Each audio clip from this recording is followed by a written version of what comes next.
আচ্ছা, তোর নাম কি? তামিম আহমেদ।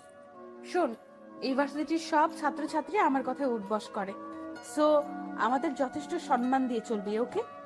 একটু পরে দেখা যাবে কে কাকে সম্মান দেয়। যা, এখন তোর ক্লাসে যা।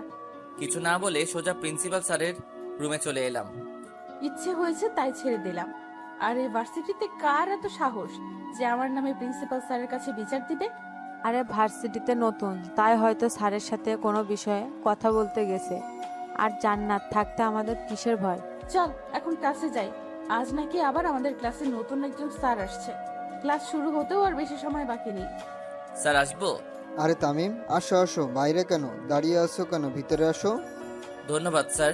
তোমার মেধা দেখে তোমাকে এই চাকরিটা দেওয়া হয়েছে। আশা করি তুমি তোমার সম্পূর্ণ মেধা দিয়ে ছাত্রছাত্রীদের সঠিকভাবে শিক্ষা দিবা। জি স্যার, আমি আমার সবটুকু দিয়ে চেষ্টা করব। চলো তাহলে তোমাকে তোমার ক্লাসরুমটা দেখিয়ে দিয়ে আসি। তারপর প্রিন্সিপাল স্যার আমায় নিয়ে একটা ক্লাসরুমে ঢুকলেন। প্রিন্সিপাল স্যারকে দেখে ক্লাসের সব ছাত্রছাত্রীরা বসা থেকে উঠে দাঁড়ালো। প্রিয় শিক্ষার্থীগণ, তোমাদের গতকাল বলা হয়েছিল আজ তোমাদের নতুন একজন স্যার আসবেন। উনিই হলেন তোমাদের নতুন ইংলিশ স্যার। আজ থেকে উনি তোমাদের ইংলিশ ক্লাস করাবেন। সবাই ওনার সাথে পরিচিত হয়ে নাও। আমি তাহলে গেলাম। কথাগুলো বলেই হেড স্যার ক্লাস থেকে চলে গেলেন। এদিকে জান্নাত আর ওর বান্ধবীরা নতুন স্যারকে ক্লাসে দেখে তো অবাক। এই ছেলেটাকে তো আজ আমরা সকালে কত কিছু বলেছিলাম, আর এখন এই ছেলেটাই কিনা আমাদের স্যার। জান্নাতের তো পুরো মাথা ঘুরছে, কি হচ্ছে এসব কিছুই বুঝতে পারছে না সে। ক্লাসের সবার দিকে একবার তাকিয়ে সবাইকে জিজ্ঞেস করলাম, কেমন আছো তোমরা? ভালো স্যার, আপনি? আলহামদুলিল্লাহ, আমিও ভালো আছি। তা আজ ভার্সিটিতে আমার প্রথম দিন আর আমার প্রথম ক্লাস, তাই আজকে কোনো ক্লাস করাবো না। আজকে শুধু তোমাদের সাথে পরিচয় হয়ে নিব, কাল থেকে ক্লাস করাবো। তারপর একে একে সবার নাম জিজ্ঞেস করতে শুরু করলাম। নাম জিজ্ঞেস করতে করতে একদম শেষ পর্যায়ে এসে চোখ পড়লো একটা মেয়ের দিকে। আরে, এ তো সেই মেয়ে যে একটু আগেই আমার সাথে কথা বলেছিল আর আমায় সম্মান দিয়ে চলতে বলেছিল। এখন দেখি কে কাকে সম্মান দেয়। এই মেয়ে, তুমি দাঁড়াও। আমি? হ্যাঁ তুমি। নাম কি তোমার? জান্নাত। শুধুই জান্নাত? আগে পিছে কিছু নেই? জি আছে। তাহলে পুরো নাম বলো। জান্নাত চৌধুরী। এই মেয়ে, তোমাকে আমি কখন দাঁড়াতে বললাম আর তুমি এখনো বসে আছো? Sorry sir. এইবারের মতো কিছু বললাম না, নেক্সট টাইম যেন আর এমন না হয়। এরপর সবার সাথে আরো কিছুক্ষণ কথা বলে ক্লাস থেকে বের হয়ে আসলাম। এদিকে তামিম ক্লাস থেকে বের হয়ে আসার পর জান্নাতের বান্ধবীরা ওকে বলতে শুরু করলো, আমাদের হয়তো ওই সময় ওনার সাথে এমন ব্যবহার করা ঠিক হয়নি রে। আরে তখন কে জানতো যে উনি আমাদের স্যার হবে? কিরে জান্নাত, তুই চুপ করে আছিস কেন?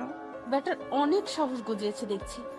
আমাকে ক্লাসের সবার সামনে ধমক দেওয়া, এর সত্য আমি নিবই। না হলে আমার নামও জান্নাত না। কি করবি তুই? সময় হলেই দেখতে পাবি। ওই দিনের মতো ভার্সিটি ছুটি হলে বাসায় চলে আসলাম। বাসায় এসে কলিং বেল চাপ দিতেই আম্মু এসে দরজা খুলে দিলেন। কেমন কাটলো ভার্সিটিতে শিক্ষকতার প্রথম দিন? ভালোই। আচ্ছা, তুই গিয়ে ফ্রেশ হয়ে আয়, আমি তোর জন্য টেবিলে খাবার বাড়ছি। তারপর রুমে এসে ফ্রেশ হতে চলে গেলাম। আমি তামিম মা বাবার একমাত্র সন্তান। পড়াশোনা শেষ করে এইবার একটা বিশ্ববিদ্যালয়ে ইংলিশ টিচার হিসেবে চাকরিতে জয়েন করেছি। বাকিটা গল্পতেই জানতে পারবেন। ফ্রেশ হয়ে নিচে এসে খাওয়া দাওয়া করে আবার নিজের রুমে চলে এলাম। এইভাবে দিনটা কেটে গেল। রাতের বেলা খাবার টেবিলে বসে খাবার খাচ্ছি, এমন সময় আব্বু বললেন, তা তোমার শিক্ষকতার প্রথম দিন কেমন কাটলো? ভালোই। আচ্ছা, এখন তাহলে খেয়ে নাও। খাওয়া দাওয়া শেষ করে রুমে এসে দিলাম এক ঘুম। পরের দিন সকালবেলা ঘুম থেকে উঠে হালকা নাস্তা করে সোজা ভার্সিটিতে চলে আসলাম। ক্লাসের সময় হয়ে এলে সোজা ক্লাসে চলে আসলাম। আমাকে দেখেই ক্লাসের সব ছাত্রছাত্রীরা দাঁড়িয়ে পড়ল। তাদেরকে বসতে বলে নিজেও বসে পড়লাম। তারপর তাদের একটা পড়া বুঝিয়ে দিয়ে আরেকটা লিখে দেখাতে বললাম। হেঁটে হেঁটে সবার দিকে একবার চোখ বুলিয়ে দেখছি কে কি করছে। হঠাৎ চোখ পড়ল জান্নাত নামের মেয়েটার দিকে। দেখি ও চুপচাপ বসে আছে আর কি যেন ভাবছে। ধীর পায়ে হেঁটে ওর সামনে গিয়ে দাঁড়ালাম। এই, তুমি এইভাবে বসে আছো কেন? আর যেটা লিখতে বললাম সেটা কোথায়, দেখাও। চুপ করে বসে রইল, কিছু বলল না। কি হলো, দেখাও। পারি না। পারো না মানে? ক্লাসের সবাই পারলো, তাহলে তুমি পারবে না কেন? পড়াশোনা তো ঠিক মতো করো না, তাহলে পারবে কিভাবে? কান ধরে দাঁড়িয়ে থাকো। সাথে সাথে ক্লাসের সবাই আমার দিকে তাকালো। সাথে জান্নাতও। মনে হচ্ছে আমি কাউকে গালি দিয়েছি। কি হলো, কথা কানে যায় না? ধমক শুনে এবার আস্তে আস্তে বসা থেকে উঠে কান ধরে মাথা নিচু করে দাঁড়িয়ে রইল। তারপর আরো কিছুক্ষণ পড়ানোর পর বেল দিয়ে দিলে ক্লাস থেকে বের হয়ে আসলাম। কিরে জান্নাত, এটা কি হলো? স্যার তো দেখছি অনেক ডেঞ্জারাস রে। আজ যেভাবে জান্নাতকে কান ধরে দাঁড় করিয়ে রাখলো, না জানি কবে আমাদেরও এমন শাস্তি দেয়। ওই দিনের ঘটনার জন্য স্যার হয়তো রেগে আছেন, তাই জান্নাতের সাথে এমন করছেন। শালার অনেক সাহস গজিয়েছে দেখছি। প্রথম দিন ক্লাসে ধমক দিল, তারপর আজ সবার সামনে আমায় কান ধরিয়ে দাঁড় করিয়ে রাখলো। এই ধামড়াটাকে তো একটা শিক্ষা দিতেই হবে দেখছি। কি করবি তুই? আজকেই ব্যাটার একটা ব্যবস্থা নিব। ওই দিনের মতো ভার্সিটি ছুটি হলে জান্নাত ওর বান্ধবীদের বিদায় করে বাসায় চলে আসলো। আর এসেই ওর বাবার রুমে চলে আসলো। কিরে মা, কখন আসলি? এই তো আব্বু, এখন আসলাম। তা কিছু বলবি? কয়েকদিন ধরে ইংলিশ সাবজেক্টে আমার একটু প্রবলেম আছে। আমি তো আগেই বললাম একটা স্যার রেখে দেই তোর জন্য, কিন্তু তুই তো না করে দিলি, বললি এখন লাগবে না। তখন তো আর জানি না যে এমন হবে। তা এখন কি চাস বল? ভার্সিটিতে একজন নতুন ইংলিশ স্যার এসেছে, খুব ভালো পড়ান। ওনাকে বলো আমায় বাসায় এসে পড়াতে। স্যারের নাম কি? তামিম আহমেদ। আচ্ছা, আমি ওই স্যারের সাথে কথা বলে দেখছি। দেখছি না, এই স্যারের কাছেই আমি পড়বো, না হলে কিন্তু পড়বো না। আচ্ছা, ওই স্যারই তোকে পড়াবে। এখন রুমে গিয়ে ফ্রেশ হয়ে নে যা। তারপর জান্নাত ওর রুমে এসে ফ্রেশ হতে চলে গেল। এবার বেটা বুঝবে মজা। এদিকে জান্নাতের বাবা আমজাদ চৌধুরী ভার্সিটির প্রিন্সিপালের কাছে ফোন করে নতুন স্যারের নাম্বার নিয়ে ওই স্যারকে ফোন দিলেন। জান্নাতের বাবা এই শহরের টপ ধনীদের মধ্যে একজন। ভার্সিটির প্রিন্সিপালের সাথেও ওনার কিছুটা সম্পর্ক আছে, তাই মেয়ের বলা নতুন স্যারের নাম্বার নিতে দেরি হলো না।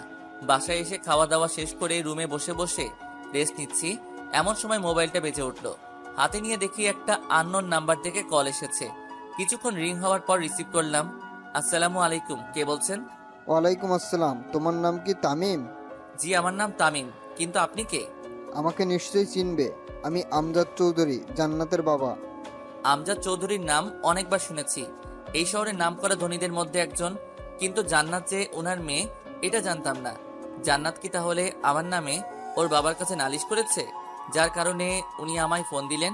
করলে করুক, আমি তো ওর সাথে কোনো খারাপ ব্যবহার করিনি। জান্নাতের কাছ থেকে শুনলাম তুমি নাকি ওদের ভার্সিটিতে নতুন জয়েন হয়েছো আর ওদের ইংলিশ ক্লাস নাও। জি, আপনি ঠিকই শুনেছেন, কিন্তু আপনি আমায় ফোন করলেন কিসের জন্য জানতে পারি? জান্নাতের নাকি ইংলিশ সাবজেক্ট কিছু প্রবলেম আছে, তাই ও তোমার কাছে পড়তে চাই। না করতে পারবা না, কিন্তু মেয়েটাকে আমি কথা দিয়ে ফেলেছি যে তুমি ওকে বাসায় এসে পড়াবা। আঙ্কেল, আমি সবেমাত্র ভার্সিটিতে জয়েন হলাম, কিছুদিন পর থেকে পড়ালে হয় না? যেভাবে ধরেছেন তাতে তো সোজাসুজি না করতে পারবো না, তাই এই কথা বললাম। দেখো, ও ছোটবেলা থেকে মাকে হারিয়েছে, তাই ছোট থেকে ওর কোনো কথা আমি অমান্য করিনি। তুমি প্লিজ না করো না বাবা। ওকে আঙ্কেল, আমি জান্নাতকে পড়াবো, কিন্তু আপনার বাসার ঠিকানাটা? এখানে এসে একটা বড় বাড়ি দেখতে পাবা, ওইটাই আমার বাসা। তা পড়তে কখন আসবা? সন্ধ্যা 7টার দিকে আসবো আঙ্কেল। ওকে, তাহলে রাখি, তুমি ঠিক সময়ে চলে এসো। বলেই কল কেটে দিলেন। কল কেটে দিয়ে মেয়ের রুমে গিয়ে খবরটা দিয়ে আসলেন আমজাদ সাহেব। খবরটা পেয়ে তো জান্নাত বেজায় খুশি। চাকরিতে জয়েন হলাম 2 দিনও হলো না, আর এই মেয়ে এখনই আমার কাছে পড়তে যাচ্ছে। ডাল মেয়ে জরুর কুছ কালা হ্যায়। ওই দিনের মতো রাতের খাবার খেয়ে ঘুমিয়ে পড়লাম।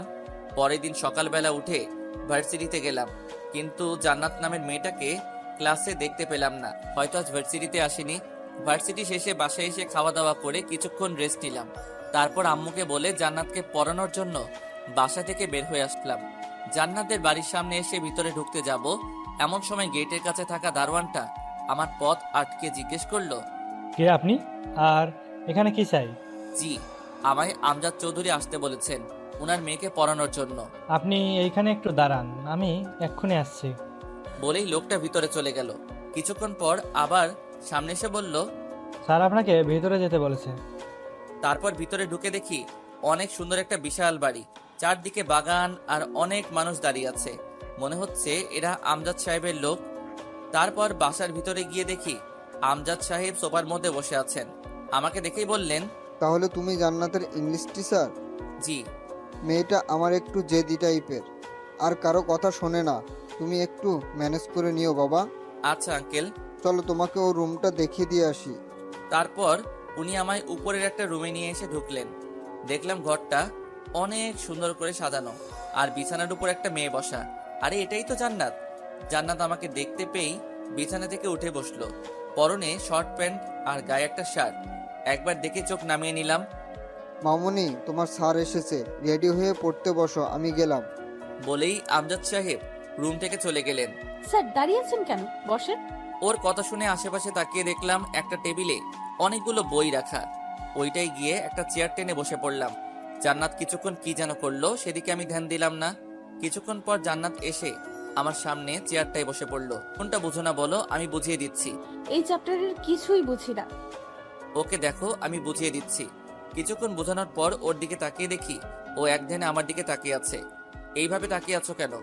আর এতক্ষণ যা বুঝালাম বুঝতে পেরেছো, নাকি কোথাও কোনো প্রবলেম আছে? হ্যাঁ না, মানে আসলে একটা কথা বলার ছিল। হ্যাঁ বলো, কি বলবা? Sir I love you. What? বেয়াদব মেয়ে কোথাকার! স্যারকে কেউ এসব বলে? আরে স্যার, আপনি যেটা ভাবছেন সেটা নয়, বলছি আই লাভ ইউ এর মানেটা কি? কোন ক্লাসে পড়ো এবার? ছাত্রী পড়াতে আসলে, অথচ ছাত্রী কোন ক্লাসে পড়ে এটাও জানেন না? এই মেয়ে চুপ, একদম হাসবে না। যা বলছি তার উত্তর দাও। অনার্স প্রথম বর্ষে। অনার্সে পড়াশোনা করো, অথচ এই কথার মানে জানো না? জানি না বলেই তো জিজ্ঞেস করলাম, ফাজলামি করব কেন? এসব বাদ দাও, আর বলো কোথাও কোনো প্রবলেম আছে কিনা। ওইটার মানে বলবেন না? কোনটা? ওই যে একটু আগে বললাম। এখন কিন্তু বেশি হয়ে যাচ্ছে। কি? পড়াতে মন দাও, না হলে তোমার আব্বুর কাছে গিয়ে বিচার দিব কিন্তু। বিচার দিলে এমন হাল করব যে জীবনও ভুলতে পারবেন না। কিছু বললে? না, কই কি বললাম? আচ্ছা, এখন পড়াতে মন দাও। তারপর জান্নাতকে আবার ওই চ্যাপ্টারটা বোঝাতে লাগলাম। হঠাৎ মনে হলো আমার পায়ে কে যেন বারবার সুরসুরি দিচ্ছে। জান্নাতের দিকে তাকিয়ে দেখি ও এক ধ্যানে বইয়ের দিকে তাকিয়ে আছে। বিষয়টা আর পাত্তা দিলাম না। কিছুক্ষণ পর আবার পায়ে সুরসুরির অনুভব করলাম। তার সাথে টেবিলের নিচে তাকালাম, কিন্তু কিছুই দেখতে পেলাম না। কি হলো স্যার, নিচে কি খুঁজছেন? না মানে মনে হলো পায়ে কি যেন একটা লাগছিল। কই, নিচে তো কিছুই নেই। জানি না কি থেকে কি হবে। আচ্ছা তুমি পড়ো। তারপর জান্নাতকে আরো কিছুক্ষণ পড়ানোর পর ওকে ছুটি দিয়ে বাসায় চলে আসলাম। বাসায় এসে রাতের খাবারটা খেয়ে রুমে এসে ঘুমিয়ে পড়লাম। সকালবেলা ঘুম থেকে উঠে ফ্রেশ হয়ে নাস্তা করে ভার্সিটি যাওয়ার জন্য রেডি হয়ে নিলাম।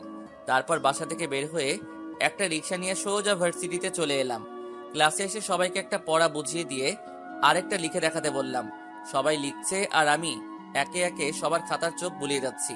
হঠাৎ জান্নাতের খাতার উপর চোখ পড়তেই দেখি ওর খাতায় বড় করে একটা লাভ এঁকে সেটাকে কালার করছে।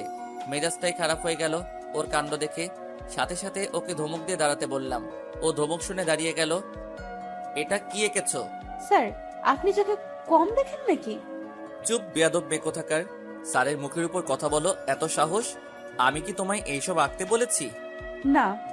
তাহলে এইসব কেন এঁকেছো? বের হও ক্লাস থেকে। ক্লাস থেকে বের হও, না হলে কান ধরে দাঁড় করিয়ে রাখবো। আমার দিকে একবার কান্না ভেজা চোখে তাকিয়ে দৌড়ে ক্লাস থেকে বের হয়ে গেল। কিছুক্ষণ পর ক্লাস ছুটির বেল বেজে উঠলে সবাইকে কালকের জন্য একটা পড়া দিয়ে ক্লাস থেকে বের হয়ে আসলাম। এইভাবে সারাদিন একের পর এক ক্লাস করাতে করাতে ভার্সিটি ছুটি হয়ে গেল। বাসায় এসে ফ্রেশ হয়ে খাওয়া দাওয়া করে দিলাম এক ঘুম। এদিকে জান্নাত ভার্সিটি শেষে বাসায় এসে নিজের রুমে ঢুকেই দরজা লাগিয়ে দিয়ে তামিমের আচরণের জন্য কান্না করতে লাগলো। আজ পর্যন্ত যেখানে তার বাবাও তাকে ধমক দিয়ে কথা বলেননি, সেখানে ওই স্যারটা কিনা আমায় ক্লাসের সবার সামনে ক্লাস থেকে বের করে দিল। আসুক বেটা আজকে, আজ ওর একটা ব্যবস্থা করেই ছাড়বো। এই জান্নাত যে কি জিনিস, বেটাকে বুঝিয়ে দিব আজ, এটা ভাবতে থাকে।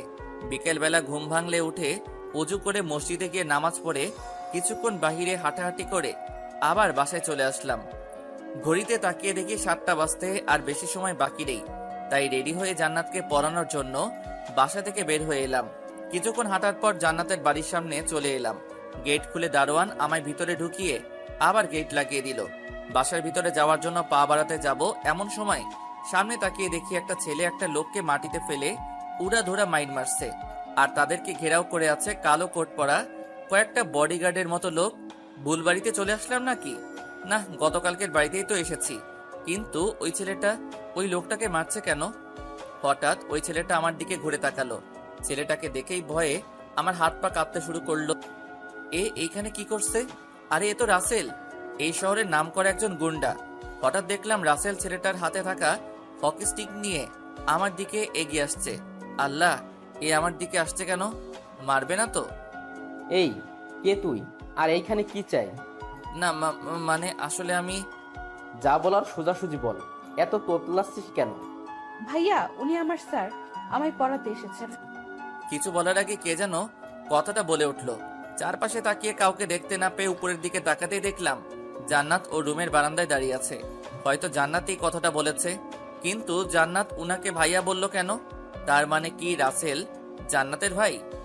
ও সরি, আসলে আমি চিনতে পারিনি। প্লিজ কিছু মনে করবেন না। না না, ঠিক আছে, আমি কিছু মনে করিনি। আচ্ছা, আপনি তাহলে ভিতরে যান। আচ্ছা, কিন্তু আপনি এই লোকটাকে মারছেন কেন? এই লোকটা জান্নাতের কলেজের স্যার। জান্নাত কলেজে থাকতে এই লোকটা একবার জান্নাতকে বকেছিল, সেটার শোধ নিচ্ছি আজকে। সে তো অনেক আগের ঘটনা, তার জন্য ওনাকে আজ শাস্তি দিচ্ছেন? আসলে আমি এই কয় মাস দেশের বাইরে ছিলাম, তাই বেটাকে কিছু করতে পারিনি। গতকাল রাতে দেশে ফিরলাম, আর এসেই একে ধরে নিয়ে আসলাম। কিন্তু উনি তো জান্নাতের স্যার, আর স্যার হয়ে স্টুডেন্টকে বকা দিতেই পারেন, এটা তো স্বাভাবিক। স্যার হোক আর যেই, আমার বোনকে কেউ বকা দিলে বা ওর ওপর কথা বললে ওরও এমন হাল করব যেমন এর করেছি। তাহলে নেক্সটে মনে হয় আমার নামই আগে। কিছু বললেন স্যার? হ্যাঁ, না মানে কই কি বললাম, কিছু না। আচ্ছা, আর আপনি এতক্ষণ ধরে এইখানে দাঁড়িয়ে আছেন কেন? যান ভিতরে যান। আচ্ছা। তারপর ভিতরে ঢুকে দেখি বাসায় কেউ নেই, তাই সোজা জান্নাতের রুমে চলে এলাম। আমাকে আসতে দেখে জান্নাত একটা চেয়ার টেনে আমায় বসতে বলল। আমি কিছু না বলে বসে পড়লাম। জান্নাত তো আমার সামনের চেয়ারে এসে বসে পড়ল। আচ্ছা রাসেল যে, উনি তোমার কি হন? ভাইয়া। কেমন ভাইয়া? কেমন আবার, আপন ভাইয়া। আমরা এক ভাই এক বোন, উনি বড় আর আমি ছোট। খাইসা মারে, রাসেল জান্নাতের আপন ভাই হয়? এটা আজ জানলাম। জান্নাতের সম্পর্কেও তেমন কিছু জানি না। কিছু না জেনেই মেয়েটাকে পড়াতে চলে আসলাম। না জানি কপালে কি দুঃখ আছে। ওর ভাই যদি জানতে পারে আমি জান্নাতকে একদিন না 2 দিন না 3 দিন বকেছি, তাহলে আমার কি হবে? কি হলো স্যার, এত কি ভাবছেন? আজ পড়াবেন না? পড়াবো। আচ্ছা জান্নাত, একটা কথা বলি। কি কথা বলে? ভার্সিটিতে এত স্যার থাকতে তুমি আমার কাছে কেন পড়তে চাইলা? তোমাকে যে শিক্ষা দেব তয়। কি হলো, চুপ করে আছো কেন, বলো। আসলে স্যার, প্রথম দিন আপনার ক্লাস করেই বুঝতে পেরেছিলাম যে আপনি স্যার হিসেবে ইংলিশে খুব ভালো। তার জন্যই আব্বুকে বলে আপনাকে আমার হোম টিচার বানিয়ে নিলাম। ও আচ্ছা, এখন পড়ো। কি পড়বো? গতকাল যে চ্যাপ্টারটা বুঝিয়েছিলাম, বুঝেছো? একটু একটু। আচ্ছা, আজকে আবার ওটা বুঝাচ্ছি, খেয়াল করো। কিছুক্ষণ পর বুঝেছো তাহলে? আরেকবার বোঝালে ভালো হয়। ওকে, খেয়াল করো আবার। কিছুক্ষণ বোঝানোর পর, আর কোথাও কোনো প্রবলেম আছে? স্যার, এই চ্যাপ্টারের কিছুই বুঝি না। বুঝবে কিভাবে? হ্যাঁ, পড়াশোনায় তো মন নেই, সারাক্ষণ শুধু ফাইজলামি। স্যার, আমায় ধমক দিয়ে কথা বলবেন না বলে দিলাম। এই, তুমি আমায় হুমকি দিচ্ছ? হ্যাঁ, ছাত্রী হয়ে স্যারের সাথে এইভাবে কথা বলতে লজ্জা করে না? বেয়াদব মেয়ে কোথাকার। ওই শালা চুপ, আর একটাও কথা বলবি না। অনেক শুনেছি তোর বক বক, আর নয়। নিজেকে কি ভেবেছিস? হ্যাঁ, যখন তখন আমায় ধমক দিয়ে কথা বলবি আর আমি কিছুই বলবো না? আমার শার্টের কলার চেপে ধরে, এই, এটা কেমন অসভ্যতা? ভুলে যেও না আমি তোমার স্যার, সম্মান দিয়ে কথা বলো, না হলে। না হলে কি করবি তুই? হ্যাঁ, আমি কিন্তু তোমার আব্বুর কাছে তোমার নামে বিচার দিব। ভাইয়া যে একটা লোককে মারতেছে দেখেছেন? উনি তো। হ্যাঁ, উনি আমার কলেজের স্যার। আর এটাও নিশ্চয়ই জেনে গেছেন যে ভাইয়া ওই স্যারকে কেন মারতেছে। এখন আপনিও আমার স্যার, যদি ভাইয়ার কাছে আপনার নামে বিচার দেই তো কি হবে ভাবতে পারছেন? মানে তুমি কেন আমার নামে বিচার দিবে? আমি কি করেছি? এই যে আপনার ভার্সিটির প্রথম ক্লাস থেকে শুরু করে এই পর্যন্ত আমায় কতবার ধমক দিয়েছেন আর বকা দিয়েছেন, হিসাব আছে? স্যার হিসেবে তো তোমায় বকা দিতেই পারি, তাই না? এইখানে তোমার ভাইয়ার কাছে বিচার দেবার কি আছে? ওকে, বিচার দিব না, তবে এর জন্য আপনাকে আমার একটা শর্ত মানতে হবে। কি শর্ত? এখন থেকে আপনাকে আমার সব কথা মেনে চলতে হবে। রাজি? এটা আবার কেমন কথা? তাছাড়া স্যার হিসেবে আমি তোমায় একটু বকা দিতেই পারি, এর জন্য। আমি এত কথা শুনতে চাচ্ছি না, আমার শর্তে রাজি কি না সেটা বলেন। আরে ওকে, রাজি হওয়া লাগবে না। আমি ভাইয়ার কাছে গিয়ে আপনার নামে একটু প্রশংসা করে আসি। এই না না, আমি রাজি তো। আমার সব কথা মেনে চলতে হবে কিন্তু। ওকে। তাহলে আজ থেকে আমায় আর বকা দিতে পারবেন না, বলে দিলাম। আচ্ছা, এখন বই বের করো। তারপর জান্নাত বই নিয়ে এসে আমার সামনের চেয়ারে বসে পড়লো। আজ কোন চ্যাপ্টার পড়াবো বলো? এই চ্যাপ্টার। ওকে, খেয়াল করো। তারপর জান্নাতকে ওই চ্যাপ্টারটা ভালো করে বোঝাতে লাগলাম। একসময় ওর দিকে চোখ পড়তে দেখি ও এক ধ্যানে আমার দিকে তাকিয়ে আছে। প্রথমবার ডাকলাম, বাট কোনো রেসপন্স নেই। দ্বিতীয়বার টেবিলে থাকা স্কেলটা দিয়ে ওর হাতে একটা বসিয়ে দিলাম। সাথে সাথে সে হকচকিয়ে উঠল। কি হলো স্যার, আপনি আমায় মারলেন কেন? মারবো না তো কি করব? এতক্ষণ ধরে পড়াচ্ছি, অথচ তুমি বইয়ের দিকে না তাকিয়ে আমার দিকে হাবলির মতো তাকিয়ে আছো। এমন করলে পড়া মাথায় ঢুকবে কিভাবে? কি কি বললেন? আমি হাবলি? দাঁড়ান, আমি এক্ষুনি গিয়ে ভাইয়ের কাছে আপনার নামে বিচার দিব। আরে আরে, এইখানে ভাইয়াকে টানছো কেন? স্যার হয়ে তো তোমাকে মারার অধিকার আমার আছেই। একটু আগে আপনি আমায় কি বললেন মনে নেই? কি বললাম? এই যে এখন থেকে আপনি আমার সব কথা শুনবেন, আর এটাও বলেছেন যে আমায় আর কখনো বকা দিবেন না, আর সেখানে আপনি আমায় মেরে বসলেন। দেখো, আমি আর কোনো কথা শুনবো না, আমি গেলাম ভাইয়ার কাছে বিচার দিতে। এই না, প্লিজ এমন করো না। আমার ভুল হয়ে গেছে, প্লিজ এইবারের মতো মাফ করে দাও। আর কখনো তোমায় মারবো না, সত্যি। শেষে কিনা স্যার হয়ে ছাত্রীর কাছে মাপ চাইতে হচ্ছে। হায়রে কপাল। মনে থাকবে তো? হ্যাঁ হ্যাঁ, মনে থাকবে। আচ্ছা, এবার পড়ান। তারপর ওকে আবার সে আগের চ্যাপ্টার পড়াতে শুরু করলাম। কিছুক্ষণ পর জান্নাতের দিকে চোখ পড়তেই দেখি সে আবার আমার দিকে এক ধ্যানে তাকিয়ে আছে। বুঝতেছি না এই মেয়ে বারবার আমার দিকে এইভাবে তাকিয়ে থাকে কেন। এখন কিছু বলাও যাবে না, বললে আবার ওর ভাইয়ের কাছে বিচার দিয়ে বসবে। কি পড়ালাম এতক্ষণ, বুঝেছো? এক ধ্যানে আমার দিকে তাকিয়ে আছে। কি হলো, এইভাবে তাকিয়ে আছো কেন? ওর চোখের সামনে হাত নাড়িয়ে হ্যাঁ, না আসলে কিছু বলছেন? বলছি, এতক্ষণ যা পড়ালাম তা বুঝেছো নাকি কোথাও বুঝতে সমস্যা আছে? কিছুই তো বুঝিনি। ভীষণ রাগ হলো, তবু নিজেকে কন্ট্রোল রেখে ঠান্ডা গলায় বললাম, এতক্ষণ ধরে বোঝালাম অথচ কিছুই বুঝোনি। ধ্যান কোথায় থাকে তোমার? আপনার দিকে। কি? মানে আসলে বলতে চেয়েছি আপনার মুখের দিকেই তাকিয়েছিলাম আর বোঝার চেষ্টা করছিলাম। আমার মুখের দিকে তাকিয়ে থাকলে হবে না, বইয়ের দিকে খেয়াল করতে হবে। হুম দেখো আবার। কিছুক্ষণ পর, এবার বুঝতে পেরেছো? কিছুটা। ওকে, তাহলে বাকিগুলো রাতে পড়তে বসে কয়েকবার দেখবা। যদি না বোঝো তাহলে কাল বুঝিয়ে দিব। আজ তাহলে আমি আসি। তারপর জান্নাতের বাসা থেকে বের হয়ে সোজা বাসায় চলে আসলাম। বাসায় এসে খাওয়া দাওয়া করে রুমে এসে কিছুক্ষণ ফেসবুকিং করে ঘুমিয়ে পড়লাম। পরের দিন সকালবেলা ঘুম থেকে উঠে ফ্রেশ হয়ে হালকা নাস্তা করে ভার্সিটিতে চলে এলাম। ক্লাসে এসে সবাইকে ক্লাস করাচ্ছি, এমন সময় দেখি জান্নাত ওর বন্ধুদের সাথে কি যেন কথা বলছে আর হাসাহাসি করছে। দিলাম এক ধমক মেয়েটাকে, সাথে ওর বন্ধুদেরকেও। ধমককে সবাই চুপ হয়ে গেল, আর জান্নাত আমার দিকে একটু রাগী দৃষ্টিতে তাকালো। ওর তাকানো দেখে একটু ভয় পেলাম, তবু মনে মনে বললাম, এটা তো আর ওর বাসা না যে ধমক দেওয়া যাবে না, এটা তো ইউনিভার্সিটি। কিছুক্ষণ পর বেল বেজে উঠলো। ক্লাস থেকে বের হয়ে আরেক ক্লাসে চলে গেলাম ক্লাস করানোর জন্য। এইভাবে এক এক করে ক্লাস করাতে করাতে ভার্সিটি ছুটি হয়ে গেল। তারপর বাসায় চলে আসলাম, আর এসে ফ্রেশ হয়ে খাওয়া দাওয়া করে নিলাম। খাওয়া দাওয়া করে রুমে এসে কিছুক্ষণ ঘুমিয়ে পড়লাম। সন্ধ্যাবেলা চলে এলাম জান্নাতের বাসায় ওকে পড়াতে। এসে ও রুমে ঢুকে দেখি ও বিছানায় বসে বসে ফোন টিপছে। আমি আসাতে ও ফোনটা রেখে দিয়ে টেবিলে এসে পড়তে বসলো। গতকাল যে চ্যাপ্টারটা দেখতে বলেছিলাম দেখেছিলে? হুম বুঝতে পেরেছো নাকি বোঝো নাই? বুঝি নাই। আচ্ছা, তুমি ইন্টারে কি পেয়েছিলে? A+।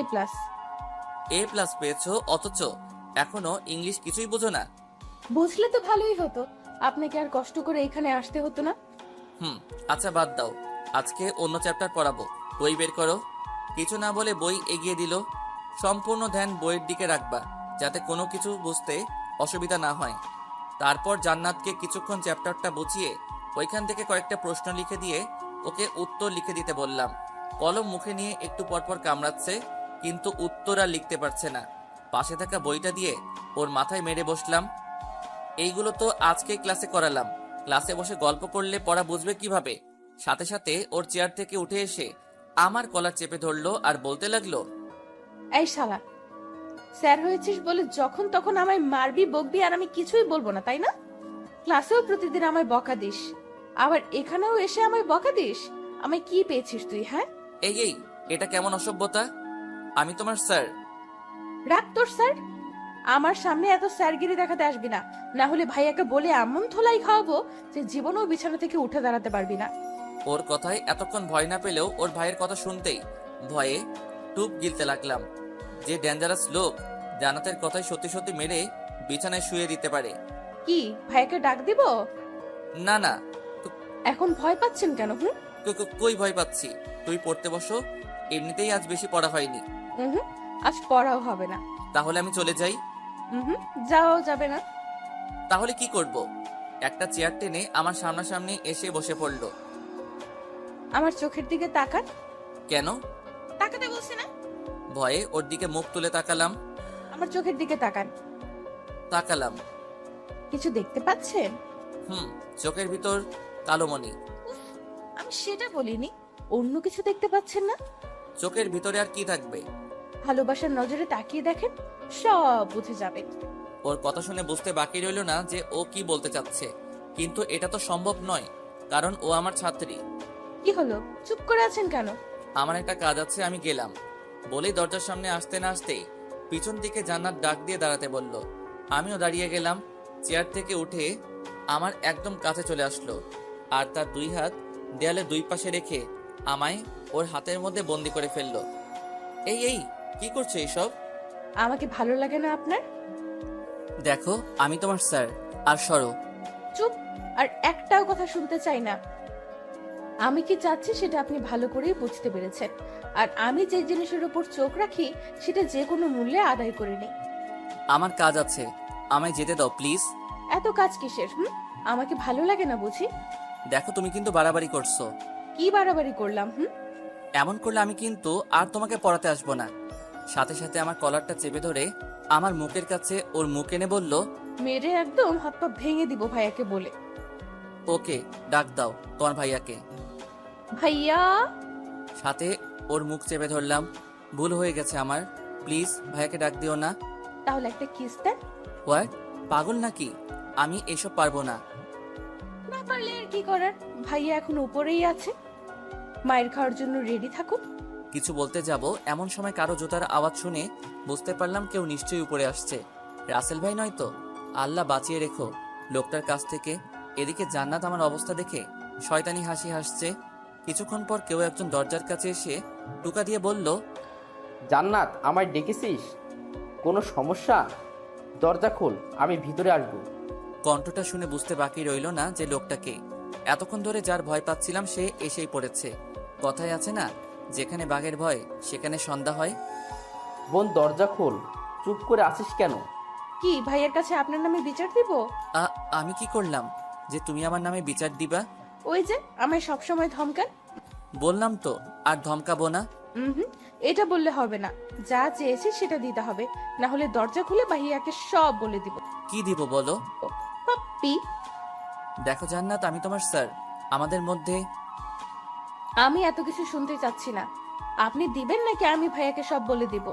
আরে কেন আমার সাথে এমন করছো? আমি কি ক্ষতি করেছি তোমার? ভালোবাসি যে তাই। এখন বেশি কথা না বলে যেটা চেয়েছি সেটা দিয়ে দেন, না হলে আমি কি করতে পারি বুঝতেই পারছেন। জান্নাত, বোন আমার, কি হয়েছে তোর? কথা বলছিস না কেন? বুঝেছি, এইভাবে কাজ হবে না। ওকে, আমি ভাইয়াকে আপনার কথা বলে দেই। তারপর জান্নাত যেই দরজা খুলতে যাবে তখনই আমি ওর হাতটা ধরে ফেলি আর ওকে কাছে টেনে ওর গালে একটা কিস করে দেই। আমি এটা চাইনি। এর চেয়ে বেশি আমি আর কিছু পারবো না, প্লিজ একটু বোঝার চেষ্টা করো প্লিজ। কিরে, সেই কখন থেকে ডাকছিস, শুনতে পাস না?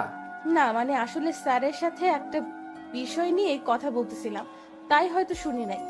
তাহলে আমায় ডাকলি কেন? কোথায় ডাকলাম? তুমি হয়তো ভুল শুনেছ। আমি তো এতক্ষণ স্যারের সাথে কথা বলতেছিলাম, তাই না স্যার? হ্যাঁ হ্যাঁ। হতেও পারে, কিন্তু স্যার আপনি দরজার সামনে দাঁড়িয়ে আছেন কেন? আপনার তো পড়ার টেবিলে বসে থাকার কথা। হ্যাঁ আসলে পড়া শেষ, তাই চলে যাচ্ছিলাম। এমন সময় জান্নাত আমায় যেতে না দিয়ে কয়েকটা প্রশ্ন করলো পড়ার বিষয়ে, তাই এতক্ষণ এখানে দাঁড়িয়েছিলাম। ও আচ্ছা, বোনটা আমার ইংলিশ একটু কম বুঝে, কিন্তু আপনি ওকে ভালো করে বুঝাবেন। আচ্ছা, টেবিলে ওই স্কেল দিয়ে কি করেন? এই খাইছে রে, এখন যদি জান্নাত উনাকে সব বলে দেয় তাহলে নিশ্চয়ই আমাকেও আজ ওই দিনে লোকটার মতো ধরে মারা শুরু করবে। আল্লাহ বাঁচাও। ওই স্কেল দিয়ে কি করিস জান্নাত? তেমন কিছু না, পড়ার সময় স্কেলটা স্যার হাতে নিয়ে থাকেন আর কি। হাতে নিয়েই থাকেন নাকি তাকে মারেনও? শোনেন স্যার, বোনটা আমার খুব আদরের। ছোট থেকে আজ পর্যন্ত ওর গায়ে একটু আজ পর্যন্ত লাগতে দেয়নি। যেই আমার বোনের মুখের উপর কেউ কথা বলেছে তাকে মেরে একদম অবস্থা কাহিল করে ফেলতাম। এমনকি অনেক স্যারদের চাকরিও কেড়ে নিয়েছি এর জন্য। এই প্রথম জান্নাত কোনো স্যারের কাজে নিজে থেকে পড়তে চেয়েছে বলেই বাবা ওকে আপনার কাছে পড়াচ্ছেন। তবুও আপনাকে বলে রাখি, ভুলেও আমার বোনের মুখের উপর কোনো কথা বলবেন না। ও যেভাবে বলবে সেভাবেই পড়াবেন। যদি শুনি এর একটু এদিক সেদিক হয় তাহলে আপনার কপালে দুঃখ আছে বলে দিলাম। এটা হুমকি দিচ্ছে নাকি সাবধান করছে? কোনো সমস্যা হলে ভাইয়াকে বলবি, কেমন? আমি তাহলে আসি। বলেই রুম থেকে বেরিয়ে গেলেন। আমিও দরজা খুলে পেয়ে চলে আসতে যাব এমন সময় জান্নাত আমার হাত ধরে ফেলে। আপনি কোথায় যাচ্ছেন? না মানে পড়ানো তো শেষ, তাই আমি আর থেকে কি করব? আপনাকে আমি যেতে বলেছি? না, তবে পড়ানো যেহেতু শেষ তাই চলে যাচ্ছি। একটু আগে ভাইয়া কি বলে গেল শুনেন নাই? কি বলেছিলেন? এই যে আমার মুখের উপর কোনো কথা বলবেন না, আমি যেভাবে বলবো সেভাবেই পড়াবেন। কিন্তু এখন তো পড়ানো শেষ, তাহলে আর থেকে কি করব? আমার বাসায় অনেক কাজ আছে, প্লিজ আমায় যেতে দাও। কিছুক্ষণ ভেবে ওকে যান, তবে কাল একটু তাড়াতাড়ি পড়াতে আসবেন, দেরি করবেন না কিন্তু। না হলে না না, দেরি করব না, তাড়াতাড়ি চলে আসবো। মনে থাকে জানো। তারপর আর কথা না বাড়িয়ে দরজা খুলে জান্নাতের রুম থেকে বের হয়ে আসলাম। সিঁড়ি বেয়ে নিচে নেমে আসতেই আঙ্কেল আমায় ডাক দিলেন। দেখি উনি সোফায় বসে আছেন। হেঁটে হেঁটে ওনার সামনে গিয়ে দাঁড়ালাম। তা বাবা, জান্নাত ঠিকমতো পড়ছে তো? জি আঙ্কেল। দেখো, আমি জানি মেয়েটা একটু পড়াশোনা কম করে। কি যে হয়েছে ওর কিছুই বুঝতে পারছি না। তুমি একটু ওকে ভালো করে গাইড করে দিও প্লিজ। এসব নিয়ে আপনি চিন্তা করবেন না আঙ্কেল, আমি ওকে ভালো করে গাইড দিচ্ছি। তারপর আঙ্কেলের সাথে আরও কিছু টুকটাক কথা বলে সোজা বাসায় চলে আসলাম। রাতের খাবার খেয়ে রুমের মধ্যে শুয়ে আছি আর ভাবছি জান্নাত যা শুরু করেছে তাতে ওকে বেশি দিন পড়ানো যাবে না, না হলে পরে আমারই ক্ষতি হবে। যত তাড়াতাড়ি পারি আঙ্কেলকে বলে ওকে পড়ানো ছেড়ে দিব। এইসব ভাবতে ভাবতে কখন যে চোখটা লেগে যায় খেয়ালই নেই। সকালবেলা ঘুম থেকে উঠে ফ্রেশ হয়ে নাস্তা করে ভার্সিটিতে চলে এলাম। ক্লাসের মধ্যে বসে আছি আর সবাইকে ক্লাস করাচ্ছি। এমন সময় জান্নাতের দিকে চোখ পড়তেই সে আমায় চোখ টিপ মেরে বসলো। ওর এমন ব্যবহারে থতমত খেয়ে গেলাম। এটা মেয়ে নাকি অন্য কিছু? ছাত্রী হয়ে স্যারকে ছিছি। ওর দিকে আর না তাকিয়ে আবার ক্লাস করানোতে মনোযোগ দিলাম। কিছুক্ষণ পর বেল বেজে উঠলে ক্লাস থেকে বের হয়ে আসলাম। তারপর আবার একটা ক্লাসে চলে গেলাম ক্লাস করাতে। দেখতে দেখতে টিফিন পিরিয়ডের সময় হয়ে গেলে ক্লাস থেকে বের হয়ে ক্লাসের বারান্দা দিয়ে হাঁটছি। এমন সময় কে যেন বলে উঠল, তামিম সাহেব একটু দাঁড়ান। পিছনে ফিরে দেখি নীলা ম্যাডাম। বলতে গেলে আমার 1-2 বছরের বড় হবে, কিন্তু উনি নাকি এখনো বিয়েই করেন নাই। দেখতেও মাশাআল্লাহ অনেক সুন্দর, গায়ের রং একেবারে ফর্সা, মুখটাও একদম মায়াবী। যে কেউ দেখলে উনার প্রেমে পড়ে যাবে। আপনাকেও তো তেমন দেখা যায় না। দেখবেন কিভাবে? আপনি কি আর আমাদের দিকে তাকান? সব সময় তো মাথা নিচু করে হাঁটেন, পাশ দিয়ে গেলেও কথা বলেন না। আসলে আমি মেয়েদের সাথে এত কথা বলতে পারি না। কেন কেন? এটা ঠিক বলতে পারবো না, তবে আমার কেমন যেন লাগে আর কি। ও আচ্ছা, বুঝেছি। আমাদের স্যারের মেয়েদের সাথে কথা বলতে লজ্জা করে, তাই তো? হ্যাঁ আসলে থাক, আর কিছু বলতে হবে না। টিফিন টাইম তো হয়ে গেছে, চলেন না আজ দুইজন মিলে একসাথে নাস্তা করি। কিন্তু আমি কিন্তু এই প্রথম আপনার কাছে কিছু চেয়েছি, না করলে কিন্তু আমি মাইন্ড করব। ওকে বলেন কোথায় যাবেন? ভার্সিটির বাইরে একটা কফি শপ আছে, ওইখানে যাওয়া যাক। ওকে চলেন। তারপর ওনাকে নিয়ে সামনের দিকে এগোতেই দেখি জান্নাত সামনে দাঁড়িয়ে আছে আর আমার দিকে রাগে কটপট করে তাকিয়ে আছে। ওর এমন ফেস দেখে মনে মনে একটু ভয় পেয়ে গেলাম।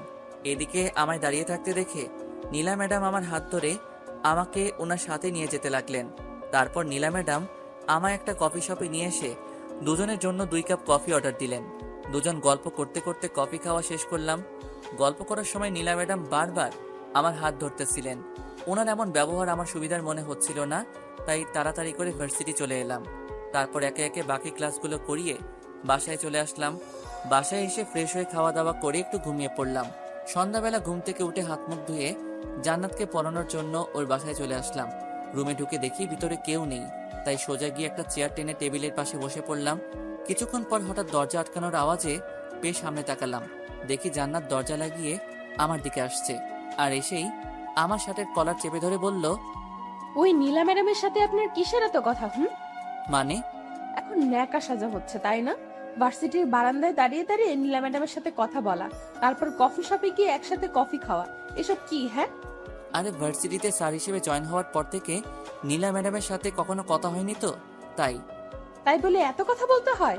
আর কফি শপে গিয়ে কি কি কথা বললেন শুনি? তুমি কে যে তোমাকে সবকিছুর কৈফিয়ত দিতে হবে? হ্যাঁ, আমি আপনার সব। আর এইবারের মতো কিছু বললাম না।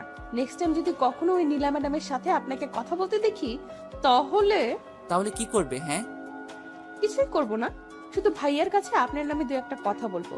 ভয় দেখাচ্ছ তাই না? হুম, ওই নীলা ম্যাডামের সাথে কথা বলতে নিষেধ দিচ্ছি শুধু। অনেক কথা হয়েছে, এখন পড়তে বসো। কিছু না বলে একটা চেয়ার টেনে আমার গা ঘেঁষে বসে পড়লো। এইখানে বসেছো কেন? সামনের দিকে গিয়ে বসো। আজ এখানেই বসবো। আর পড়ালে পড়ান, না পড়ালে নাই। আর কোনো উপায় না পেয়ে ওকে পড়াতে রাখলাম। জান্নাতকে পড়াচ্ছি, এমন সময় হুট করে ও আমার গালে একটা কিস করে বসলো। ও এমন কিছু করে বসবে তা আমি স্বপ্নেও ভাবিনি। এই মেয়ে, তোমার লজ্জা শরম বলতে কিছু নেই নাকি? ছাত্রী হয়ে স্যারকে কিস করো? আপনার গলাটা না খুব সুন্দর, তাই একটু আদর করে দিলাম। বেশি বেঁকে গেছো তাই না? দাঁড়াও, আজকে আঙ্কেলের সাথে তোমার বিষয়ে কথা বলবো। স্যার, আপনি আমায় এত তাড়াতাড়ি বিয়ে করবেন? কিন্তু আমার যে এখনো পড়াশোনা কমপ্লিট হয়নি। চুপ বেয়াদব মেয়ে কোথাকার!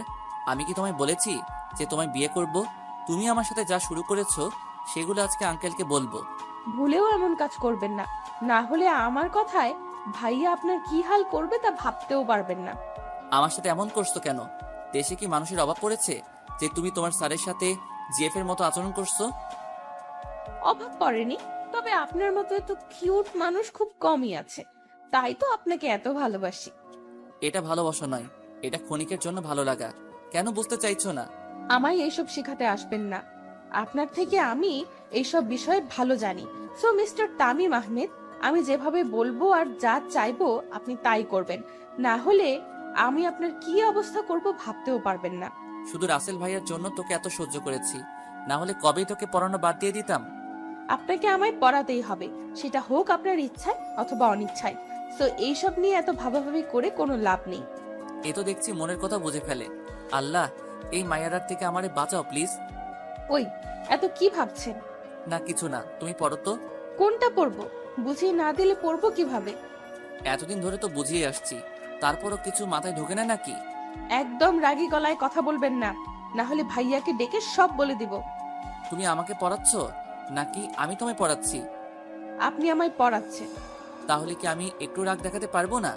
না, পারবেন না। ওকে, খেয়াল করো, আমি পড়াটা বুঝিয়ে দিচ্ছি। কিসের জন্য যে একে পড়াতে আসি, তারপর ওকে কিছুক্ষণ বুঝিয়ে একটা প্রশ্নের উত্তর লিখতে বললাম। ব্যাস, চুপচাপ বসে রইল আর কলম ঘোরাতে লাগলো। চরম বিরক্তিকর এই মুহূর্তটা। কিছু বললেও দোষ, কিছু করলেও দোষ। ওকে আজ এতটুকুই থাকুক, কাল এসে এসব আবার পড়া নিব। তুমি রাতে এইগুলো শিখে রেখো কেমন? শুধু মাথা নাড়ালো। তারপর উঠে চলে আসতে যাব এমন সময় পিছন থেকে জান্নাত আমায় দাঁড়াতে বলল। সে বসা থেকে উঠে আমার সামনে এসে দাঁড়ালো। আপনার ফোন নাম্বারটা দেন তো। কেন? দিতে বলছি দেন, এত কথা বলেন কেন? আসলে মোবাইলটা বাসায় রেখে এসেছি, আর কয়েকদিন আগে নতুন সিম নিয়েছি। নাম্বারটাও ঠিক মনে নেই। মিথ্যা বললাম, কারণ এই মেয়েকে নাম্বার দেওয়ার কোনো ইচ্ছাই আমার নেই। কিছু না বলে আমার প্যান্টের পকেটে হাত দিয়ে কি যেন খুঁজতে লাগলো। কিছুক্ষণ খোঁজার পর পকেট থেকে ফোনটা বের করে এনে আমার চোখের সামনে ধরে রাগী দৃষ্টিতে তাকিয়ে জিজ্ঞেস করলো, এটা কি? না মানে আসলে। খুব মিথ্যা বলা শিখেছেন তাই না? আর যদি কোনোদিন মিথ্যা কথা বলেন তাহলে মেয়ের নাক ফাটিয়ে দিব, বলে দিলাম। ওর কথায় ভয়ে চুপ করে রইলাম। ভাইরে ভাই, কি গুন্ডি মেয়েটা! স্যারকে কেউ এসব হুমকি দেয়? এদিকে জান্নাত কিছুক্ষণ ফোন নিয়ে কি যেন করলো, তারপর আবার ফোনটা আমার পকেটে ঢুকিয়ে দিল। রাতে ফোন দিলে ফোন ধরবেন ওকে? আমি কেন তোমায় ফোন ধরবো? ধরতে হবেই, না হলে কপালের দুঃখ আছে। দেখো, তুমি আমার ছাত্রী আর আমি তোমার স্যার।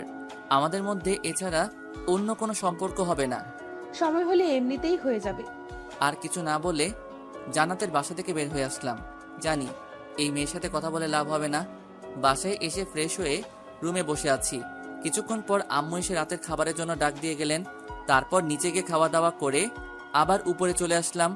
রুমে এসে দেখি ফোনের স্ক্রিন থেকে আলো জ্বলছে। কাছে গিয়ে দেখি জান্নাত নামে সেভ করা একটা নাম্বার থেকে কল এসেছে। বুঝতে বাকি রইল না যে কে কল করেছে।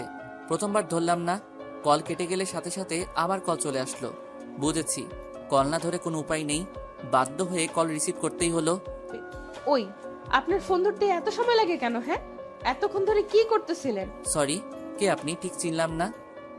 আচ্ছা, এখন আমায় চিনতে পারছেন না তাই না? কালকে পড়াতে আসবেন না, তখন বোঝাবো মজা। আরে আরে, আমি তো মজা করছিলাম। আমিও। আচ্ছা, রাতে খেয়েছেন? হুম। আমি খেয়েছি কিনা জানতে চাইবেন না? জেনে কি করব? ওকে, জানতে হবে না। আচ্ছা, আপনার ফেসবুক আইডির পাসওয়ার্ড দেন তো। এই মেয়ে, তুমি আমার বউ নাকি গার্লফ্রেন্ড যে তোমায় আমার আইডির পাস দিব? আর তাছাড়া আমি ফেবু ইউজ করি না।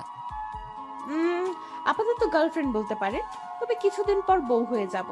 আর কথায় কথায় মিথ্যা বলা বাদ দেন, কারণ আপনার ফোন হাতে নিয়ে প্রথমেই আপনার আইডিতে ঢুকে আমার আইডিতে ফ্রেন্ড রিকোয়েস্ট পাঠিয়ে দিয়েছিলাম। এই তো দেখছি অনেক চালাক। চুপ বিয়াদব মেয়ে কোথাকার। লজ্জা করে না স্যারকে এসব বলতে? হুম, স্যারকে বলতে তো লজ্জা করবেই, কিন্তু আপনি আমার স্যার না, আপনি তো আমার থাক, বললাম না। এখন লক্ষ্মী ছেলের মতো আপনার আইডির পাসওয়ার্ড দিয়ে দেন, না হলে পরে কিন্তু পস্তাতে হবে। দিব না, তুমি ফোন রাখো, না হলে আমি রেখে দিব। ভুলেও এই কাজ করবেন না, কারণ ভাইয়ার কাছে আপনার কথা বললে ভাইয়া এক্ষুনি আপনাকে আপনার বাসা থেকে তুলে আনতে পারবে। ওকে, বলো তোমার ভাইয়াকে যা বলার। আমি কাউকে ভয় পাই না। ওকে, একটু ওয়েট করেন।